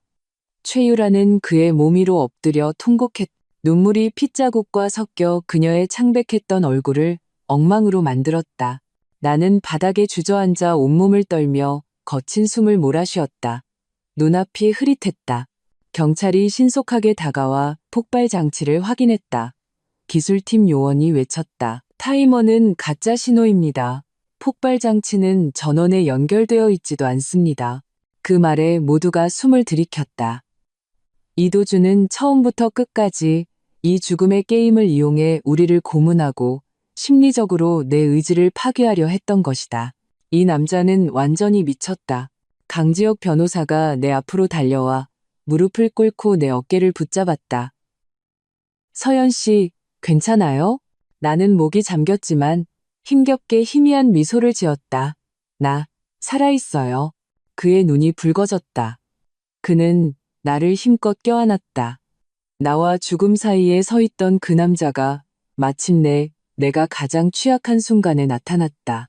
의료진이 들어왔을 때 나는 이미 부축을 받아 앉아 있었다. 최유라는 여전히 바닥에 무릎을 꿇은 채 경찰이 데려가는 대로 순순히 따랐다. 저항도 발버둥도 없었다. 마치 그녀도 방금의 총성 속에서 죽어버린 것 같았다. 날이 희미하게 밝아오고 있었다. 새벽에 첫 햇살이 부서진 창문을 통해 공장 안으로 쏟아져 들어왔다. 마치 이 밤의 악몽에 마침표를 찍어주는 것 같았다. 나는 어지럽게 널린 잔해들을 바라보았다. 만감이 교차했다. 특수 경찰이 내게 말했다. 이도준의 권총은 장전되어 있지 않았다고. 그 총성은 경찰이 쏜 것이라고. 그들이 마지막 순간에 그를 사살하여 일어날 수도 있었던 비극을 막았다고. 그는 살아남을 생각이 없었던 것이다. 이 모든 것은 그가 정교하게 설계한 마지막 결말이었다. 그는 자기 자신을 포함한 모든 것을 파괴하려 했다. 구급차 사이렌 소리가 다시 울렸다. 나는 들것에 실렸지만 눕기를 거부했다. 강지혁 변호사는 한시도 내 곁을 떠나지 않았다. 그의 눈빛에는 걱정 외에 말하지 못한 분노가 담겨 있었다. 내가 조금만 더 늦었다면 그가 나지막이 말했다. 나는 고개를 저어 그의 말을 끊었다. 당신이 왔잖아요. 그걸로 됐어요. 시내로 돌아온 후 나는 간단한 치료를 받았다. 몸에 난 채찍 자국과 찰과상은 이미 익숙해져 있었다. 하지만 가장 아픈 것은 결코 살갗이 아니었다. 나는 응급실 바뀐 의자에 앉아 복도 끝에 수술실 등을 바라보았다. 최유라는 그 안에서 심리평가를 받고 있었다. 그녀가 수많은 잘못을 저질렀지만 나는 여전히 그녀가 살아남기를 바랐다. 용서를 위해서가 아니라 그녀 자신을 위해서. 사람은 영원히 증오 속에 살 수 없다. 그렇지 않으면 결국 증오에 삼켜질 것이다. 핸드폰이 진동했다. 재단 동료에게서 온 메시지였다. 내가 위험에 처했다는 소식을 들은 수혜자들이 자발적으로 모여 나를 위해 기도의 촛불을 켰다고 했다. 나는 코끝이 찡해졌다. 나도 모르는 사이에 나는 더 이상 혼자 싸우고 있지 않았던 것이다. 강지혁 변호사가 내 어깨에 재킷을 덮어주며 옆에 앉았다. 앞으로 뭘 하고 싶어요? 나는 창밖의 새벽빛을 바라보며 전에 없이 단호한 목소리로 말했다. 다시 시작할 거예요. 하지만 이번에는 나 자신을 위해서. 우리의 결혼식은 그 해 봄 가장 감동적인 뉴스가 되었다. 언론 보도는 축복으로 가득했고 헤드라인은 서광그룹의 아가씨, 인생을 되찾고 정의의 수호자와 결혼하다라고 쓰여 있었다. 사진 속에서 나와 강지혁은 꽃으로 장식된 아치 아래서 서로를 보며 웃고 있었다. 그의 손은 내 손을 굳게 잡고 있었다. 더 이상 보호자가 아니라 동반자, 가족, 그리고 미래의 의지처였다. 만찬이 끝난 후 우리는 조용히 뒤뜰로 걸어 들어갔다. 그곳에는 전등이 줄줄이 걸려 있었고 과거 수혜자들이 보내온 손편지 카드들이 가득했다. 모든 축복의 말이 우리가 걸어온 어둠에 대한 최고의 증거 같았다. 정말로 준비됐어요? 그가 나지막이 물었다. 그의 말투에는 여전히 조심스러움이 묻어 있었다. 나는 미소 지으며 고개를 들어 그를 보았다. 이번에는 복수를 위해서도 무언가를 증명하기 위해서도 아니에요. 그저 당신과 함께 앞으로의 모든 걸음을 걷고 싶기 때문이에요. 그가 부드럽게 내 이마에 입을 맞췄다. 그 행동은 어떤 말보다도 더 큰 무게를 가졌다. 밤바람이 서늘하게 불어왔다. 나는 그의 어깨에 기대어 눈을 감고 이 평온함을 느꼈다. 신혼여행은 먼 바다의 섬이나 화려한 도시가 아니었다. 우리가 처음 설립한 쉼터 근처의 작은 마을이었다. 관광객은 많지 않았지만 우리가 함께 노력한 흔적이 있었다. 매일 아침 우리는 함께 산책했고 저녁에는 집 앞에서 차를 마셨다. 이 시간들은 화려할 필요 없이 진실하기만 하면 되었다. 어느 날 밤 우리는 뜰에 앉아 별을 보고 있었다. 지역이 하늘의 은하수를 가리켰다. 검은 고자리와 독수리 자리 기억해요? 지금 우리 머리 위에 있어요. 이것이 내가 평생 지키고 싶은 별자리야. 내가 나지막이 말했다. 그는 고개를 돌려 나를 품에 안았다.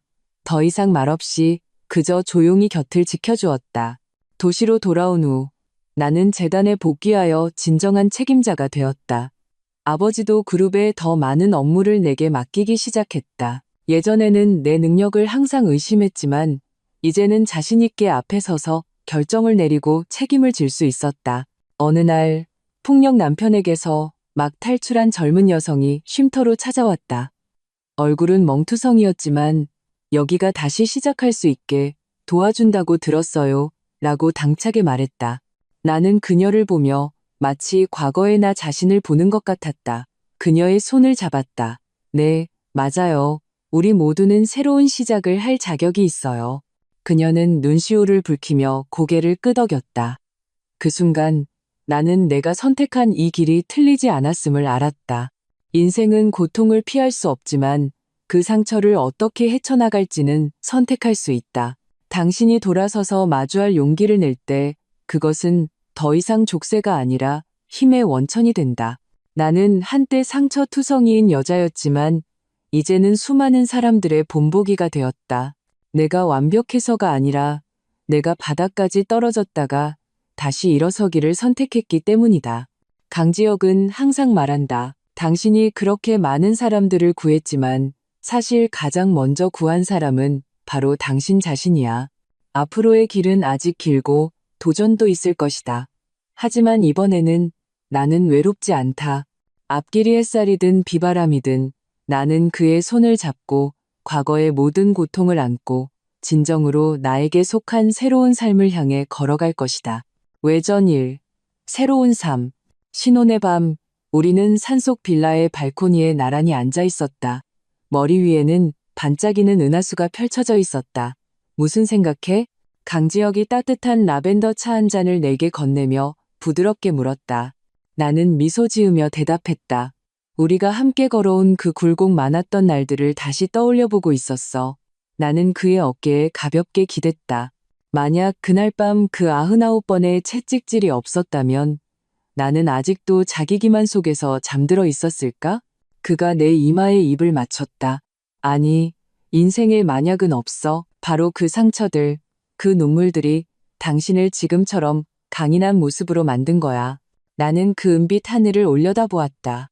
그 익숙한 두 별자리, 검은고 자리와 독수리 자리가 여전히 밤하늘에서 서로를 마주보고 은하수에 의해 부드럽게 이끌리고 있었다. 어쩌면 인생이란 바로 이런 것일지도 모른다. 먼저 어두운 밤의 정적을 통과해야만 비로소 별빛의 찬란함을 진정으로 느낄 수 있는 것. 참, 그가 갑자기 고개를 돌려 물었다. 다음 주 재단 자선 파티, 연설문은 준비 다 됐어요? 나는 고개를 끄덕였다. 거의 다 됐어요. 이번에는 재건의 진정한 의미에 대해 이야기하고 싶어요. 단순히 상처에서 벗어나는 것이 아니라 자아를 다시 인식하는 여정에 대해서요. 그가 부드럽게 내 뺨을 쓰다듬었다. 당신의 이야기는 더 많은 사람들에게 희망을 찾아줄 거예요. 부드러운 밤바람이 막 피어난 치자꽃 향기를 싣고 불어왔다. 나는 눈을 감고 이 평온함이 마음속으로 흘러 들어오게 했다. 지난날의 아픔은 이미 떨어져 나갔고 이제는 더 단단한 껍질과 더 유연한 마음이 남아 있었다. 나는 미래에 아직 완수해야 할 수많은 임무가 있고 구조를 기다리는 생명들이 있다는 것을 알았다. 하지만 이 순간 나는 그저 이 귀한 안정을 누리고 싶었다. 오늘의 나를 만들어준 모든 사람과 사건에 감사하며 그것이 사랑을 가져왔든 상처를 가져왔든 왜냐하면 바로 이 기억들의 짜임이 나의 이 대체 불가능한 삶의 여정을 구성했기 때문이다. 별빛 아래에서 재탄생을 넘어 외전이 균열 속에서 피어나는 꽃, 박서연의 심리 재건 여정. 결혼 후 세 번째 달, 나는 마침내 별빛의 집 개인 심리 상담실에 처음으로 들어섰다. 설립자나 관리자의 신분이 아니라 아직 치유되지 않은 트라우마 생존자로서 나는 내가 이미 충분히 멀리 왔다고 생각했다. 재단을 설립했고 나와 같은 수많은 여성들을 구해 건강하고 안정적인 사랑을 하고 있었고 더 이상 밤을 두려워하지도 악몽에 깨지도 않았다. 하지만 그날 밤 내가 연단에 서서 그 99번의 채찍질에 대해 이야기할 때 손이 제멋대로 떨리고 심장이 귀미까지 쿵쾅거렸다. 나는 내 내면에 아직 재건되지 않은 땅이 있다는 것을 깨달았다.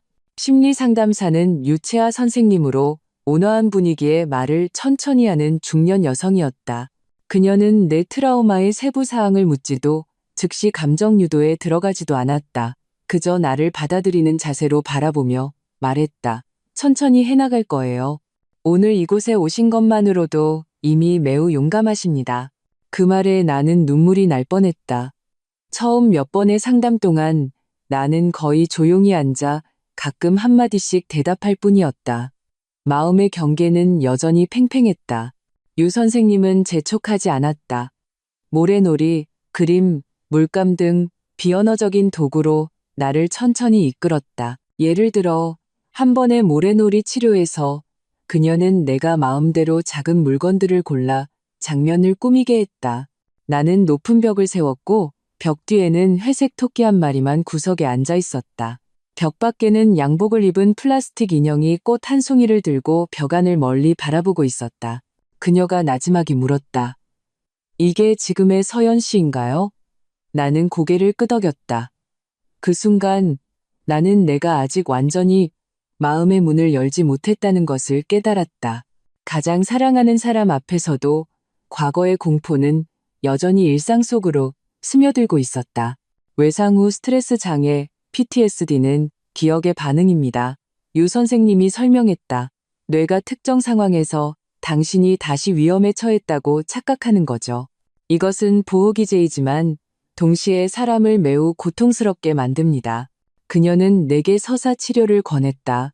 과거 사건을 외제화하여 자신의 트라우마 이야기를 다시 쓰는 치료법이었다. 나는 꼬박 일주일을 들여 그 결혼 생활 동안의 모든 폭력 장면, 모욕적인 언어, 그리고 내가 어떻게 그곳에서 탈출했는지를 적었다.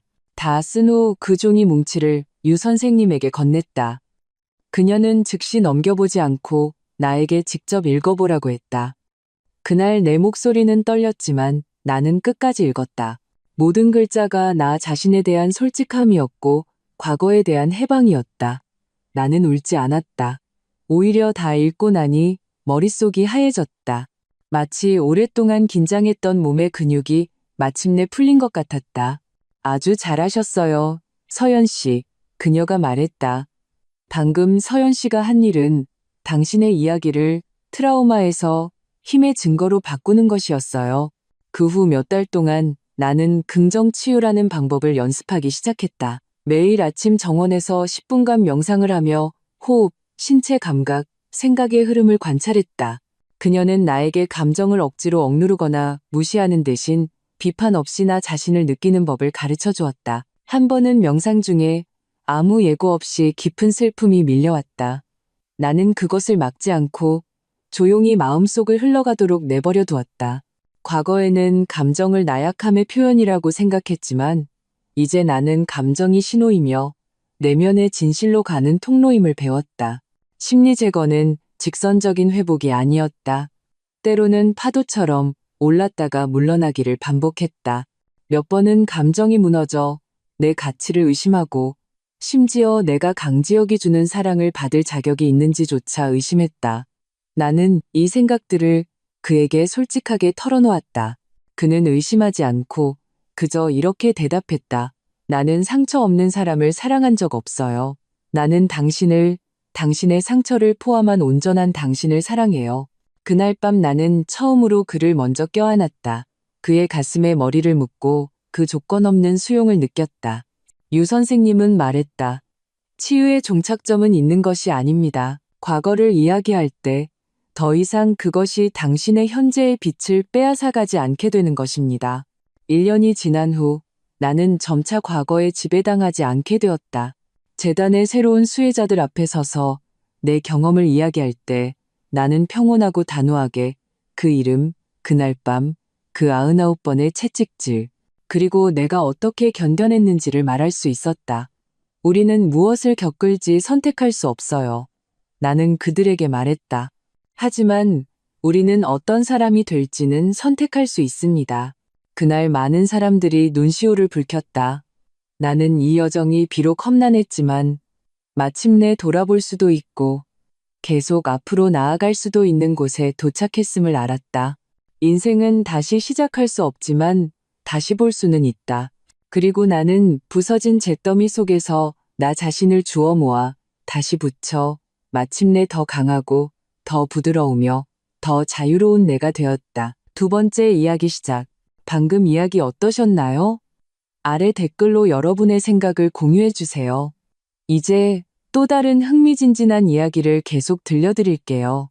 그 전에 좋아요와 채널 구독으로 저를 응원하는 것 잊지 마세요.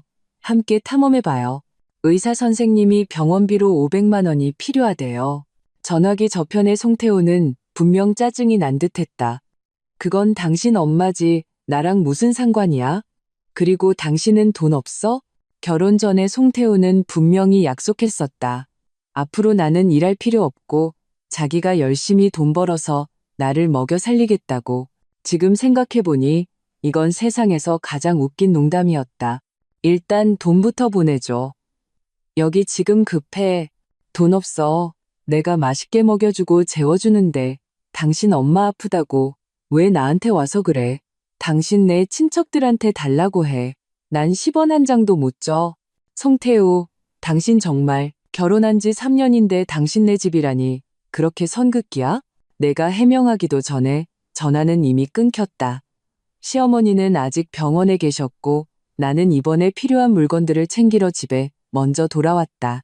송태우가 오후에 퇴근하고 집에 돌아왔다. 집에 나 혼자 있는 것을 보고도 아무것도 묻지 않았다. 내가 저녁을 하지 않은 것을 보고 송태우는 배달 음식을 시켰다. 딱 1인분만. 그는 밥을 먹으며 전화를 했다. 야, 뭐? 0만 원? 친구 사이에 그 정도 돈은 그냥 빌려줄 수 있지? 전화기 저편에서는 웃음소리가 들려왔고 끊임없는 아첨이 이어졌다. 송태호는 그 아첨에 정신이 나간 듯 집에서의 자기 위치를 한껏 뽐냈다. 우리 와이프는 돈 관리 못해. 아직도 내가 먹여 살리는 신세라고. 나 없으면 굶어 죽을걸. 나는 아무 말도 하지 않았다. 물건을 다 챙긴 후 다시 송태호에게 돈을 달라고 말했다. 송태호는 나를 힐끗 보더니 벌떡 일어나 손을 휘둘렀다. 배달 음식이 바닥으로 쏟아졌다. 돈, 당신은 돈 달라는 소리 말고 할 줄 아는 게 뭐야? 나는 한숨을 쉬었다. 어머니 아직 병원에 계셔. 당신이 돈 안 주면 그냥 돌아가시는 거 기다리는 수밖에 없어. 기다리시라지. 당신네 친척들한테 좀 빌리면 되잖아. 그럼 당신 돈은? 친구 차 사주려고 돈은 빌려주면서 어머니 치료비는 안 내겠다는 거야? 송태호가 손을 들었다. 따귀가 내 얼굴에 떨어질 뻔했다. 그는 몸을 돌렸다. 여자가 뭘 안다고. 밖에서는 친구가 전부야. 빨리 꺼져. 내가 몇 마디 더 하기도 전에 송태호는 핸드폰을 들고 침실로 들어가 문을 잠가버렸다. 어쩔 수 없이 나는 빈손으로 병원으로 돌아갔다. 시어머니는 나와 교류가 많지 않았다. 줄곧 시골에 계시다가 최근 내가 임신 준비를 한다는 소식을 듣고 일부러 올라오셨다. 내가 병원에 돌아왔을 때 시어머니는 이미 깨어 있었다. 나를 한번 쳐다보더니 말했다. 태호는? 걔 하루 종일 일했는데 내 말이 채 끝나기도 전에 시어머니가 내 말을 가로챘다. 너도 태호가 하루 종일 일한 거 알면서 무슨 일로 걔를 귀찮게 해? 뭐? 아무래셔도 송태호가 시어머니에게 고자질한 모양이었다. 아니에요. 어머님 병원비 달라고 한 거예요. 나 이렇게 멀쩡한데 무슨 병원비야? 딱 보니 돈 뜯어내려는 수작이구만. 나는 시어머니의 말에 할 말을 잃었다. 마침 의사 선생님이 들어왔다. 의사는 나를 한번 보더니 사무실로 따라오라고 했다. 어머님은 삼고 고혈압, 고지혈증, 고혈당과 아주 심각합니다. 앞으로 감정적으로 흥분하시면 안 되고 기름진 음식도 드시면 안 됩니다. 술도 물론이고요. 알겠습니다. 물론 병원에서도 치료 방법은 있습니다만. 아니요, 괜찮습니다. 나는 의사의 말을 끊었다. 치료 안 할래요. 송태호가 돈 한 푼 안 주는데 뭘로 치료하겠어요? 어차피 큰 병도 아닌데 집에 가서 며칠 요양하면 되겠죠. 시어머니를 집으로 모시고 온 후 그녀는 틈만 나면 아래층으로 내려가 사람들과 화투를 쳤다. 어머니, 몸도 안 좋으신데 의사 선생님이 흥분하지 말라고 하셨잖아요. 시어머니가 내 팔을 한 대 쳤다. 재수 없는 것, 네가 오니까 폐가 다 꼬이잖아. 빨리 꺼져. 나는 한숨을 쉬며 집으로 돌아왔다. 며칠 동안 몸이 좋지 않아 밥할 생각을 못했다. 송태호는 매일 배달 음식을 시켜 먹었고 나갈 때 쓰레기를 버리지 않아 며칠 만에 집은 쓰레기장이 되었다. 송태호, 내가 아침에 이 쓰레기 봉투 2개 버리라고 했잖아. 송태호는 거실 소파에 누워 핸드폰을 보고 있었다. 귀찮게 진짜. 당신이 좀 버리면 되잖아. 나가는 길에 버리는 게 그렇게 힘들어? 당신 예전엔 안 그랬잖아. 송태호가 화를 내며 핸드폰을 소파에 던졌다. 내가 예전에 어쨌는데. 내가 당신을 집에 들인 게 집안이라고, 밥하고, 애 낳으라고 한 거 아니야? 지금 당신 꼴을 봐. 밥도 안 해. 집도 안 치워. 애도 못 가져. 나는 화가 나서 손을 들어 송태호의 뺨을 한 대 때렸다. 당신 몸이 안 좋아서 애를 못 갖는 거잖아. 그걸 왜 내 탓을 해? 송태호가 나를 소파에 눌렀다. 내 몸이 안 좋다고? 내가 이 집을 위해서 얼마나 동분서주하는데 이제 내 탓을 해? 나는 송태호를 밀치고 방으로 돌아왔다. 후회가 밀려왔다. 연애 7년, 결혼 3년. 나는 마침내 이 남자의 진짜 모습을 똑똑히 알게 되었다. 결혼 전에는 일하지 말라며 세상에서 가장 아름다운 꽃으로 키워주겠다고 했다. 결혼 후에는 일하지 않는다고 나를 무시하며 잡초만도 못하게 취급했다. 일주일 후 나는 문자 메시지 한 통을 받았다. 송태호와 한 여자가 끌어안고 호텔에서 나오는 사진이었다. 송태호가 바람을 피울 거라고 예상은 했지만 이렇게 빠를 줄은 몰랐다. 나는 먼저 사진을 시어머니에게 보냈다. 시어머니는 집에 돌아온 후 내 코를 가리키며 한바탕 욕을 퍼부었다. 자기 남자 하나 간수 못하는 멍청한 년. 정말 쓸모없어. 나는 이를 악물었다. 분명히 그가 바람을 피웠는데 거울 좀 봐. 너 같은 촌스러운 모습을 보고 내 아들이 바람 안 피우겠어? 마침 애도 못 낳는다니. 밖에 여자가 낳아주면 되겠네. 나는 믿을 수 없었다. 이것이 시어머니가 할 수 있는 말인가. 나는 멀리 시집와서 이 도시에는 친척 한 명 없었다. 그리고 우리 집에는 어머니 한 분뿐이었다. 송태호는 바로 이 점을 이용해서 이렇게 멋대로 나를 괴롭혔던 것이다. 나와 송태호의 결혼은 끝이 났다. 속담의 남자는 자기 밥그릇에 있는 것을 먹으면서 남의 밥그릇에 있는 것을 본다고 했다. 그 말이 하나도 틀리지 않았다. 이혼해. 당신이랑 더는 못 살겠어. 송태호는 멍해졌다. 그는 내가 먼저 이혼을 제기할 것이라고는 상상도 못했다. 생각 잘해. 당신 같은 이혼녀는 아무도 안 데려가. 당신이랑 상관없어. 빨리 서명이나 해. 여보, 내가 잘못했어. 당신은 사회 경험도 없고 경력도 없잖아. 나가면 분명히 사람들한테 당할 거야. 앞으로 내가 진짜 잘할게. 송태호가 내 앞에 무릎을 꿇었다. 나는 사진을 꺼내 송태호에게 보여주었다. 그냥 동료야. 그날 술에 취해서. 그리고 우리 둘만 있었던 것도 아니야. 김대리, 이 과장 다 같이 있었어. 같이 껴안고 있었는데도 동료라고? 그 여자가 그냥 비틀거렸을 뿐이야. 게다가 난 아내가 있는데 바람 피울 리가 없잖아. 나는 한숨을 쉬며 일단 참았다. 하지만 그 후로 나는 일자리를 찾기 시작했다. 송태호 말이 맞았다. 나는 아무것도 없었다. 만약 일자리마저 없다면 그를 떠나서는 정말 살기 힘들 것이다. 하지만 여러 회사에 면접을 봤지만 3년 동안 주부로 지낸 나를 원하는 곳은 없었다. 나는 정규직 회사에 지원하는 것을 포기하고 마트 아르바이트를 시작했다. 조금이라도 버는 게 중요했다. 더 이상 송태호에게 의지해서는 안 됐다. 이 며칠 동안 송태호도 변했다. 그는 먼저 연락하기 시작했고 퇴근할 때 작은 과자나 케이크를 사다 주기도 했다. 마치 열애 시절로 돌아간 것 같았다. 하지만 내 마음은 불안했다. 그 사진은 시종일관 내 마음속의 가시였다. 정확히 말하면 시한폭탄이었다. 언제 터질지 몰랐다. 시어머니는 변함이 없었다. 여전히 매일 화투를 쳤고 때로는 밤새도록 쳤다. 이대로 가다가는 몸이 망가질 것이 뻔했다. 게다가 최근에는 나에게 온갖 이상한 것을 마시게 했다. 이건 아래층 꼬마의 오줌이야. 마시면 아들을 낳을 수 있어. 나는 그릇을 옆으로 밀었다. 안 마셔요. 낳고 안 낳고는 저 혼자만의 문제가 아니잖아요. 남편이 내 손을 두드렸다. 한번 해봐, 여보. 진짜일 수도 있잖아. 나는 일어나서 그릇을 쓰레기통에 버렸다. 송태호, 당신도 계속 임신이 안 되는 게 내 탓이라고 생각해? 내가 보기엔 당신이 밖에서 바람 피우고 다녀서 몸에 문제가 생긴 것 같은데. 송태호는 화가 났지만 왠지 모르게 참았다. 너무 심하게 굴지 마. 그러면 우리 병원 가서 검사해보자. 도대체 누구 문제인지. 나와 송태호는 병원에 가기로 약속했다. 그는 마트 앞에서 내가 퇴근하기를 기다렸다. 병원에 가서 의사는 검사를 빨리 진행했고 결과도 빨리 나왔다. 최종적으로 송태호가 불임이었다. 정자의 질이 너무 나빴다. 집에 돌아온 후 송태호는 말이 없었다. 시어머니의 질문에 송태호는 아무 말도 못했다. 너 때문이지? 분명히 내 몸이 안 좋은 거야. 시어머니는 여전히 내 코를 가리키며 나에게 화풀이를 했다.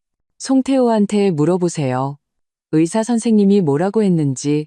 시어머니는 송태호를 쳐다보았다. 그럼 넌 내 아들을 어떻게 돌본 거야? 걔 예전에는 분명히 괜찮았는데. 말이 중간에 끊겼다. 송태호가 급하게 말을 막았다. 됐어. 그만해. 못 고치는 병도 아니잖아? 나는 시어머니의 그 말이 이상하게 느껴졌다. 송태호가 예전에는 괜찮았다는 게 무슨 뜻일까? 그와 나는 서로의 첫사랑이었다. 만약 시어머니 말대로라면 송태호는 예전에 바람을 피운 적이 있고 심지어 아이까지 있었다는 뜻이다. 의심의 씨앗이 내 마음속에 완전히 뿌리를 내렸다. 마트 일은 점점 순조로워졌고 보름 만에 조장이 되었다. 퇴근 후 동료들과 내 승진을 축하하기 위해 회식을 하기로 했다. 식당에 막 도착했을 때 안에서 다투는 소리가 들려왔다. 이 사기꾼아. 네가 전에 낳은 애는 내 애가 아니었어. 이 목소리, 송태호였다. 나는 그쪽을 쳐다보았다.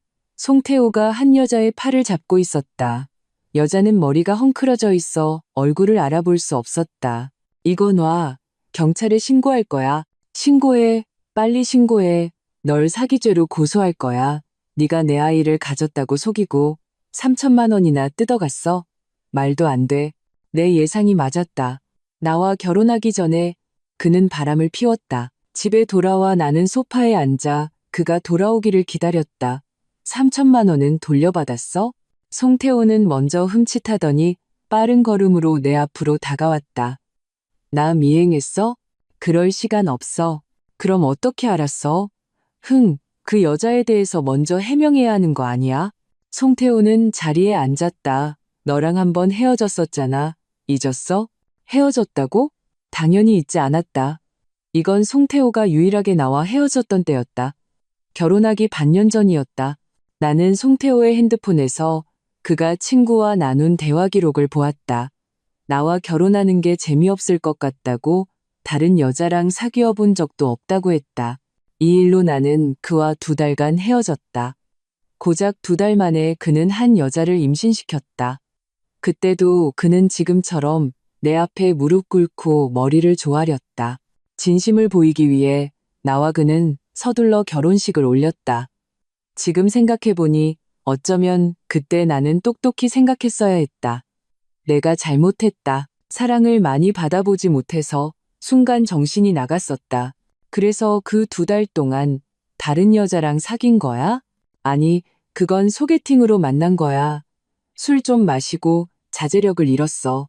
나는 일어나서 송태호의 뺨을 한 대 세게 때렸다. 거짓말쟁이, 무슨 변명을 하는 거야. 소리가 너무 커서 잠자던 시어머니가 나와 송태호의 다툼 소리에 놀랐겠다. 그녀는 거실로 나와 송태호가 나에게 맞아 반쪽 얼굴이 붉어진 것을 보고 아들을 위해 복수하려 했다. 너 뭐 하는 거야? 누가 내 아들을 때리래? 내가 뭐려? 당신 내 가족 사기꾼들. 송태호 이 거짓말쟁이를 믿는 게 아니었어. 시어머니는 송태호를 등 뒤로 보호했다. 나도 내 아들이 너랑 결혼하는 거 원치 않았어. 진작에 그 애랑 결혼시켰으면 지금쯤 큰손주를 안아볼 수 있었을 텐데. 그래, 당신들 정말 대단하네. 시어머니가 내 팔을 잡으려 했지만 내가 뿌리쳤다. 그녀는 중심을 잃고 바닥에 쓰러져 흰자위를 보였다. 시어머니는 감정적으로 흥분해서 다시 병원에 입원했다. 송태호는 나와 함께 시어머니를 병실로 옮겼다. 의사는 한숨을 쉬었다. 만약 지난번에 치료를 선택했다면 이번에 이렇게 심각해지지는 않았을 겁니다. 뭐요? 지난번? 이번에? 우리 엄마 도대체 어떻게 된 거예요? 의사는 송태호를 한번 쳐다보았다. 어머님이 지난번에 입원했을 때는 치료할 수 있었는데 지금은 가망이 희박해 보입니다. 송태호는 나를 데리고 사무실을 나왔다. 너 왜 나한테 이 얘기 안 했어? 나는 송태호의 눈을 똑바로 쳐다보았다. 내가 말 안 했다고? 송태호는 잠시 멈칫하더니 화를 내며 나를 질책했다. 왜 똑바로 말 안 했어? 우리 엄마가 아팠잖아. 송태호, 무슨 뜻이야? 만약 우리 엄마였다면 당신은 신경도 안 썼을 거라는 거야? 그건 당연한 거 아니야. 우리 엄마는 힘들게 나를 키우셨어. 당신 엄마는 나랑 아무 상관없잖아. 내 마음은 완전히 차가워졌다. 송태호의 돈은 모두 그의 좋은 친구들에게 빌려주었고 지금은 한 푼도 돌려받지 못했다. 그는 다시 나에게 목표를 돌렸다. 아니면 내 친구한테 좀 빌려보는 건 어때? 나는 그의 시선을 무시했다.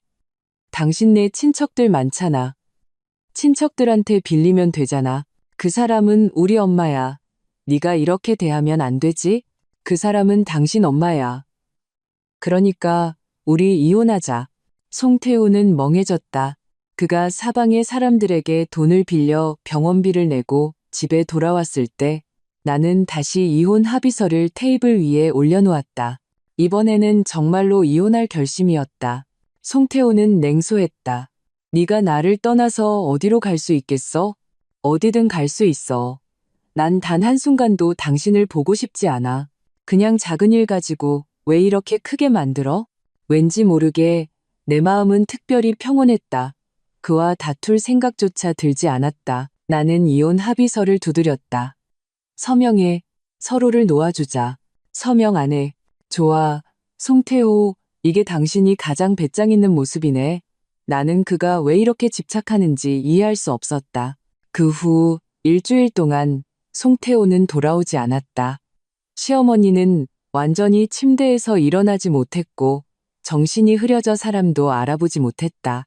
송태호가 나에게 전화를 했을 때 나는 마트에서 야근하며 재고를 세고 있었다. 나는 생각도 하지 않고 전화를 끊었다. 그가 계속 전화를 걸어서 나는 아예 차단해버렸다. 퇴근 후 그는 차를 몰고 마트 앞에서 기다리고 있었다. 작은 케이크 하나 샀어. 먹을 거 좀 샀으니 일단 먹어. 나는 작은 케이크를 받아들고 조금의 망설임도 없이 쓰레기통에 던져버렸다. 송태호, 당신이 지금 가장 먼저 해야 할 일은 이혼 서류에 서명하는 거야.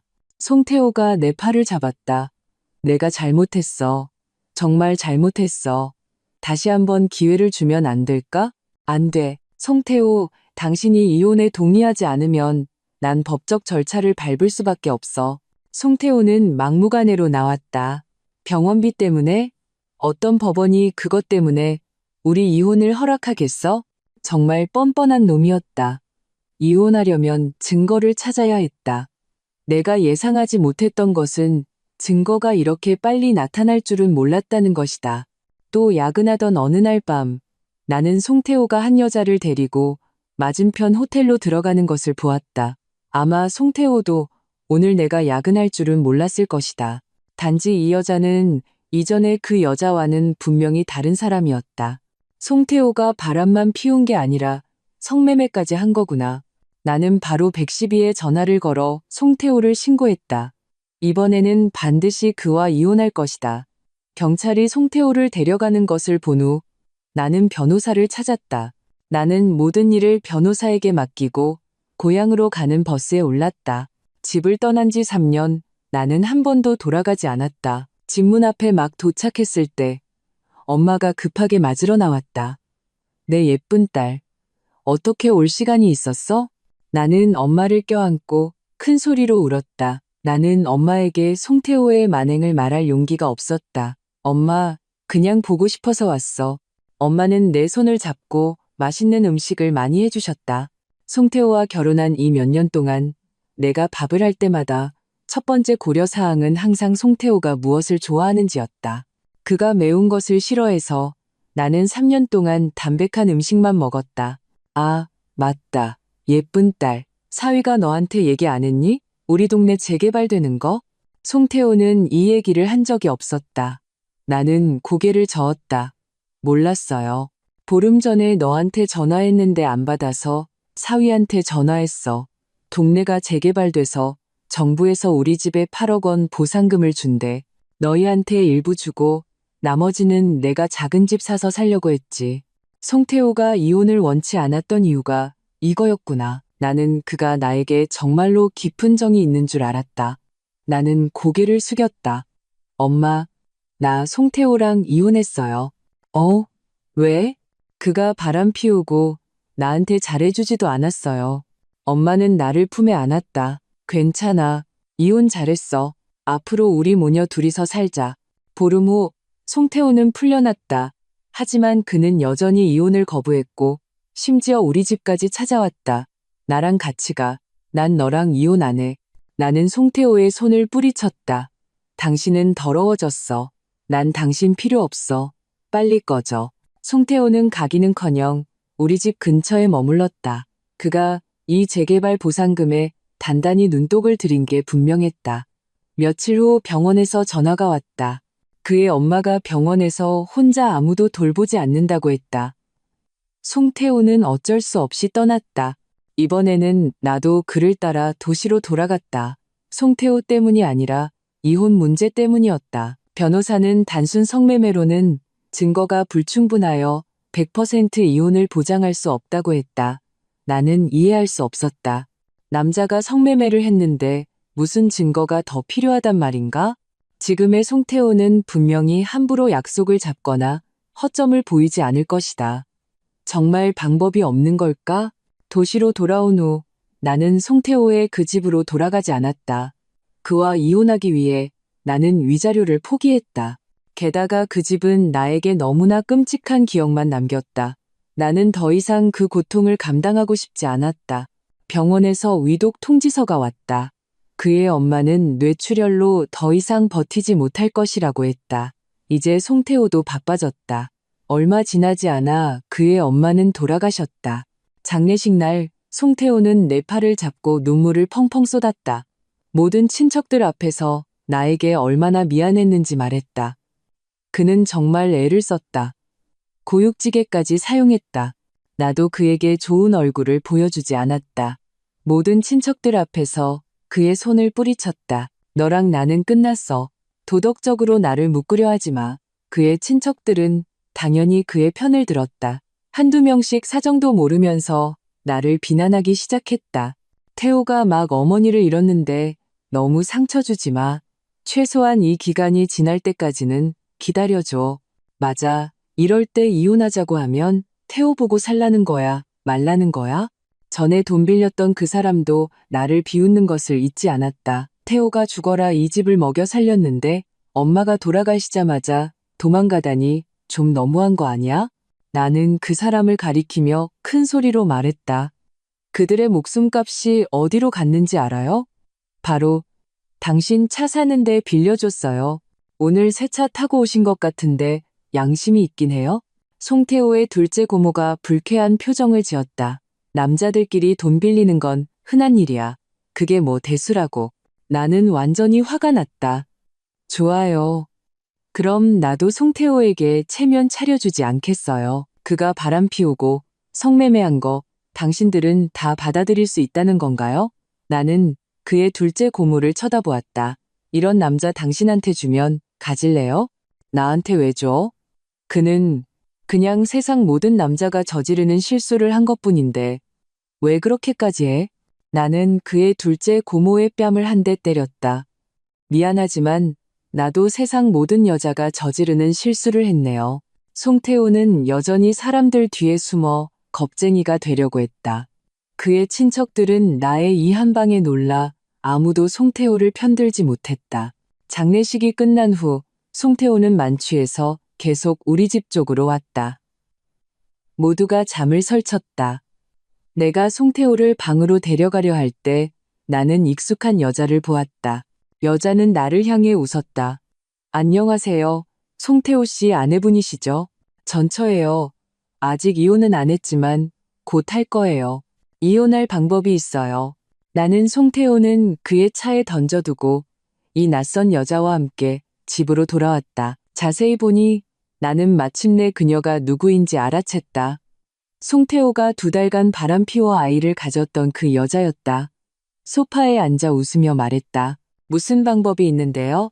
여자는 사진 한 뭉치를 테이블 위에 올려놓았다. 사실 송태호랑 저는 계속 연락하고 있었어요.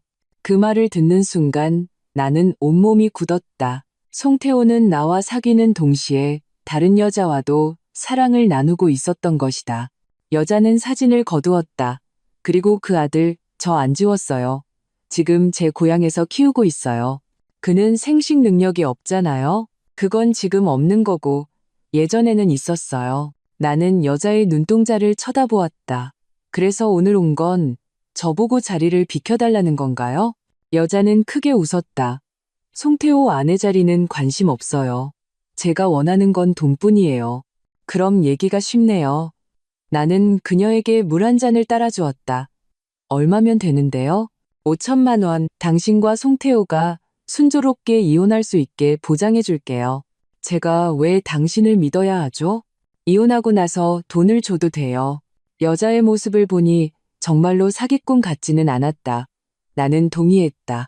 나는 송태호와 이혼하기를 고대하고 있었다.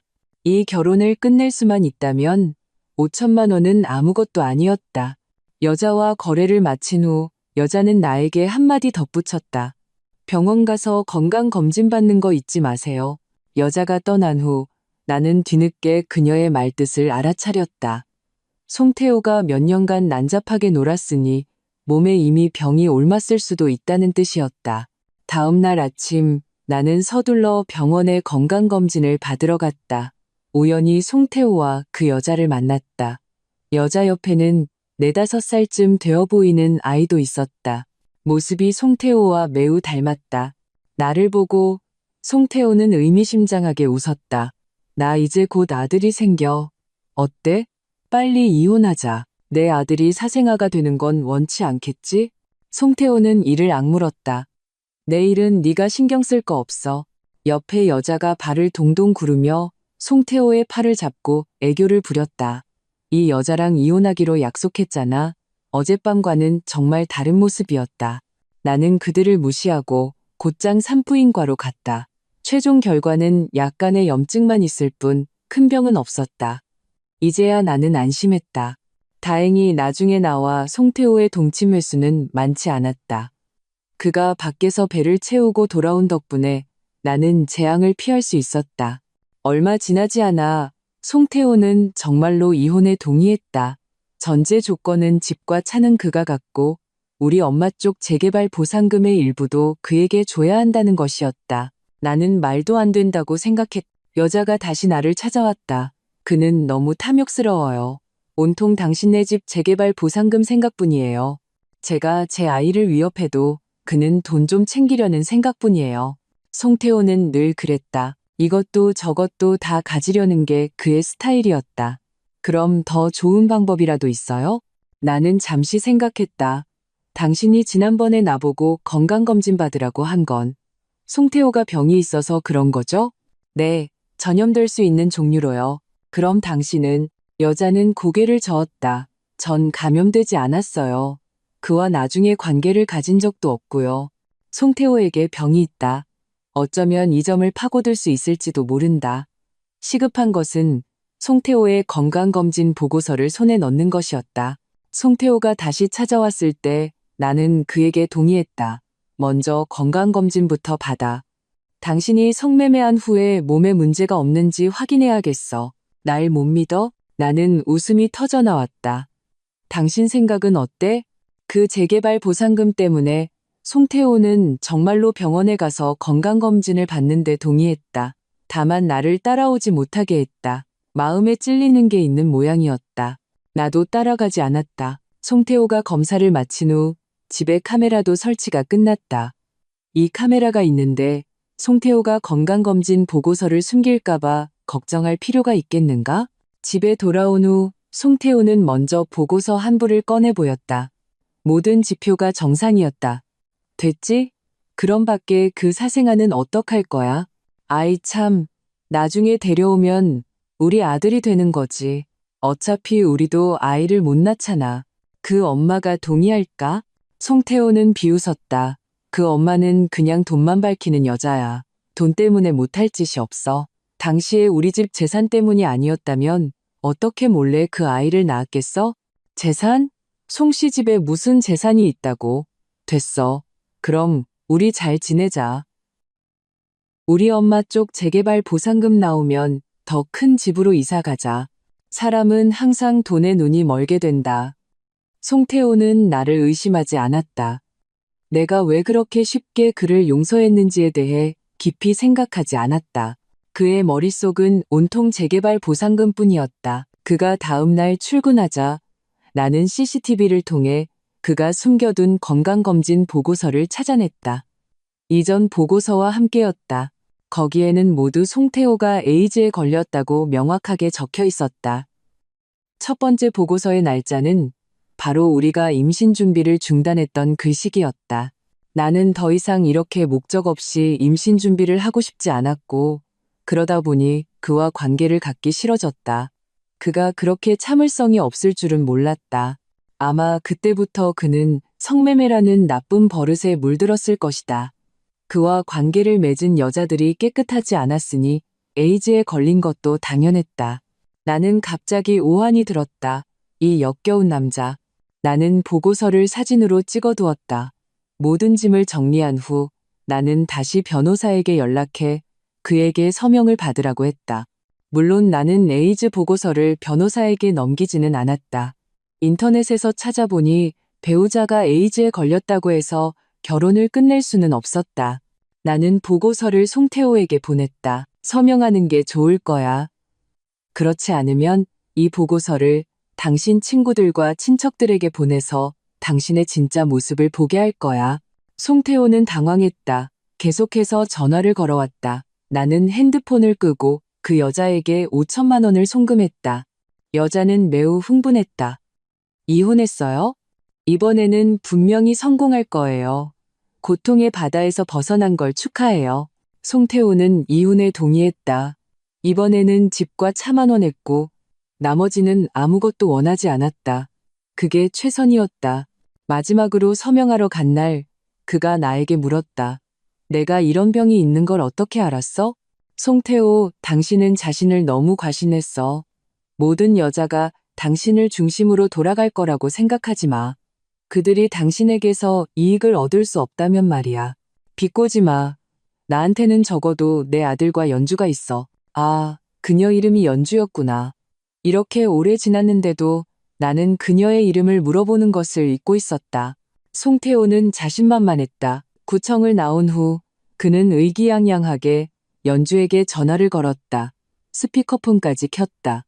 자기야, 나 이혼했어. 아들 데리고 와서 나랑 같이 살자. 전화기 저편에서 웃음소리가 들려왔다.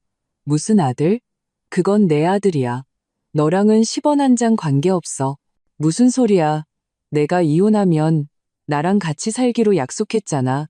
헛된 꿈 꾸지 마. 소변이나 보고 내 꼴을 좀 봐. 송태호의 얼굴이 창백해졌다. 순식간에 20년은 늙어 보였다. 나는 그를 향해 손을 흔들며 마지막 작별 인사를 했다. 꺼져, 쓰레기 같은 놈아.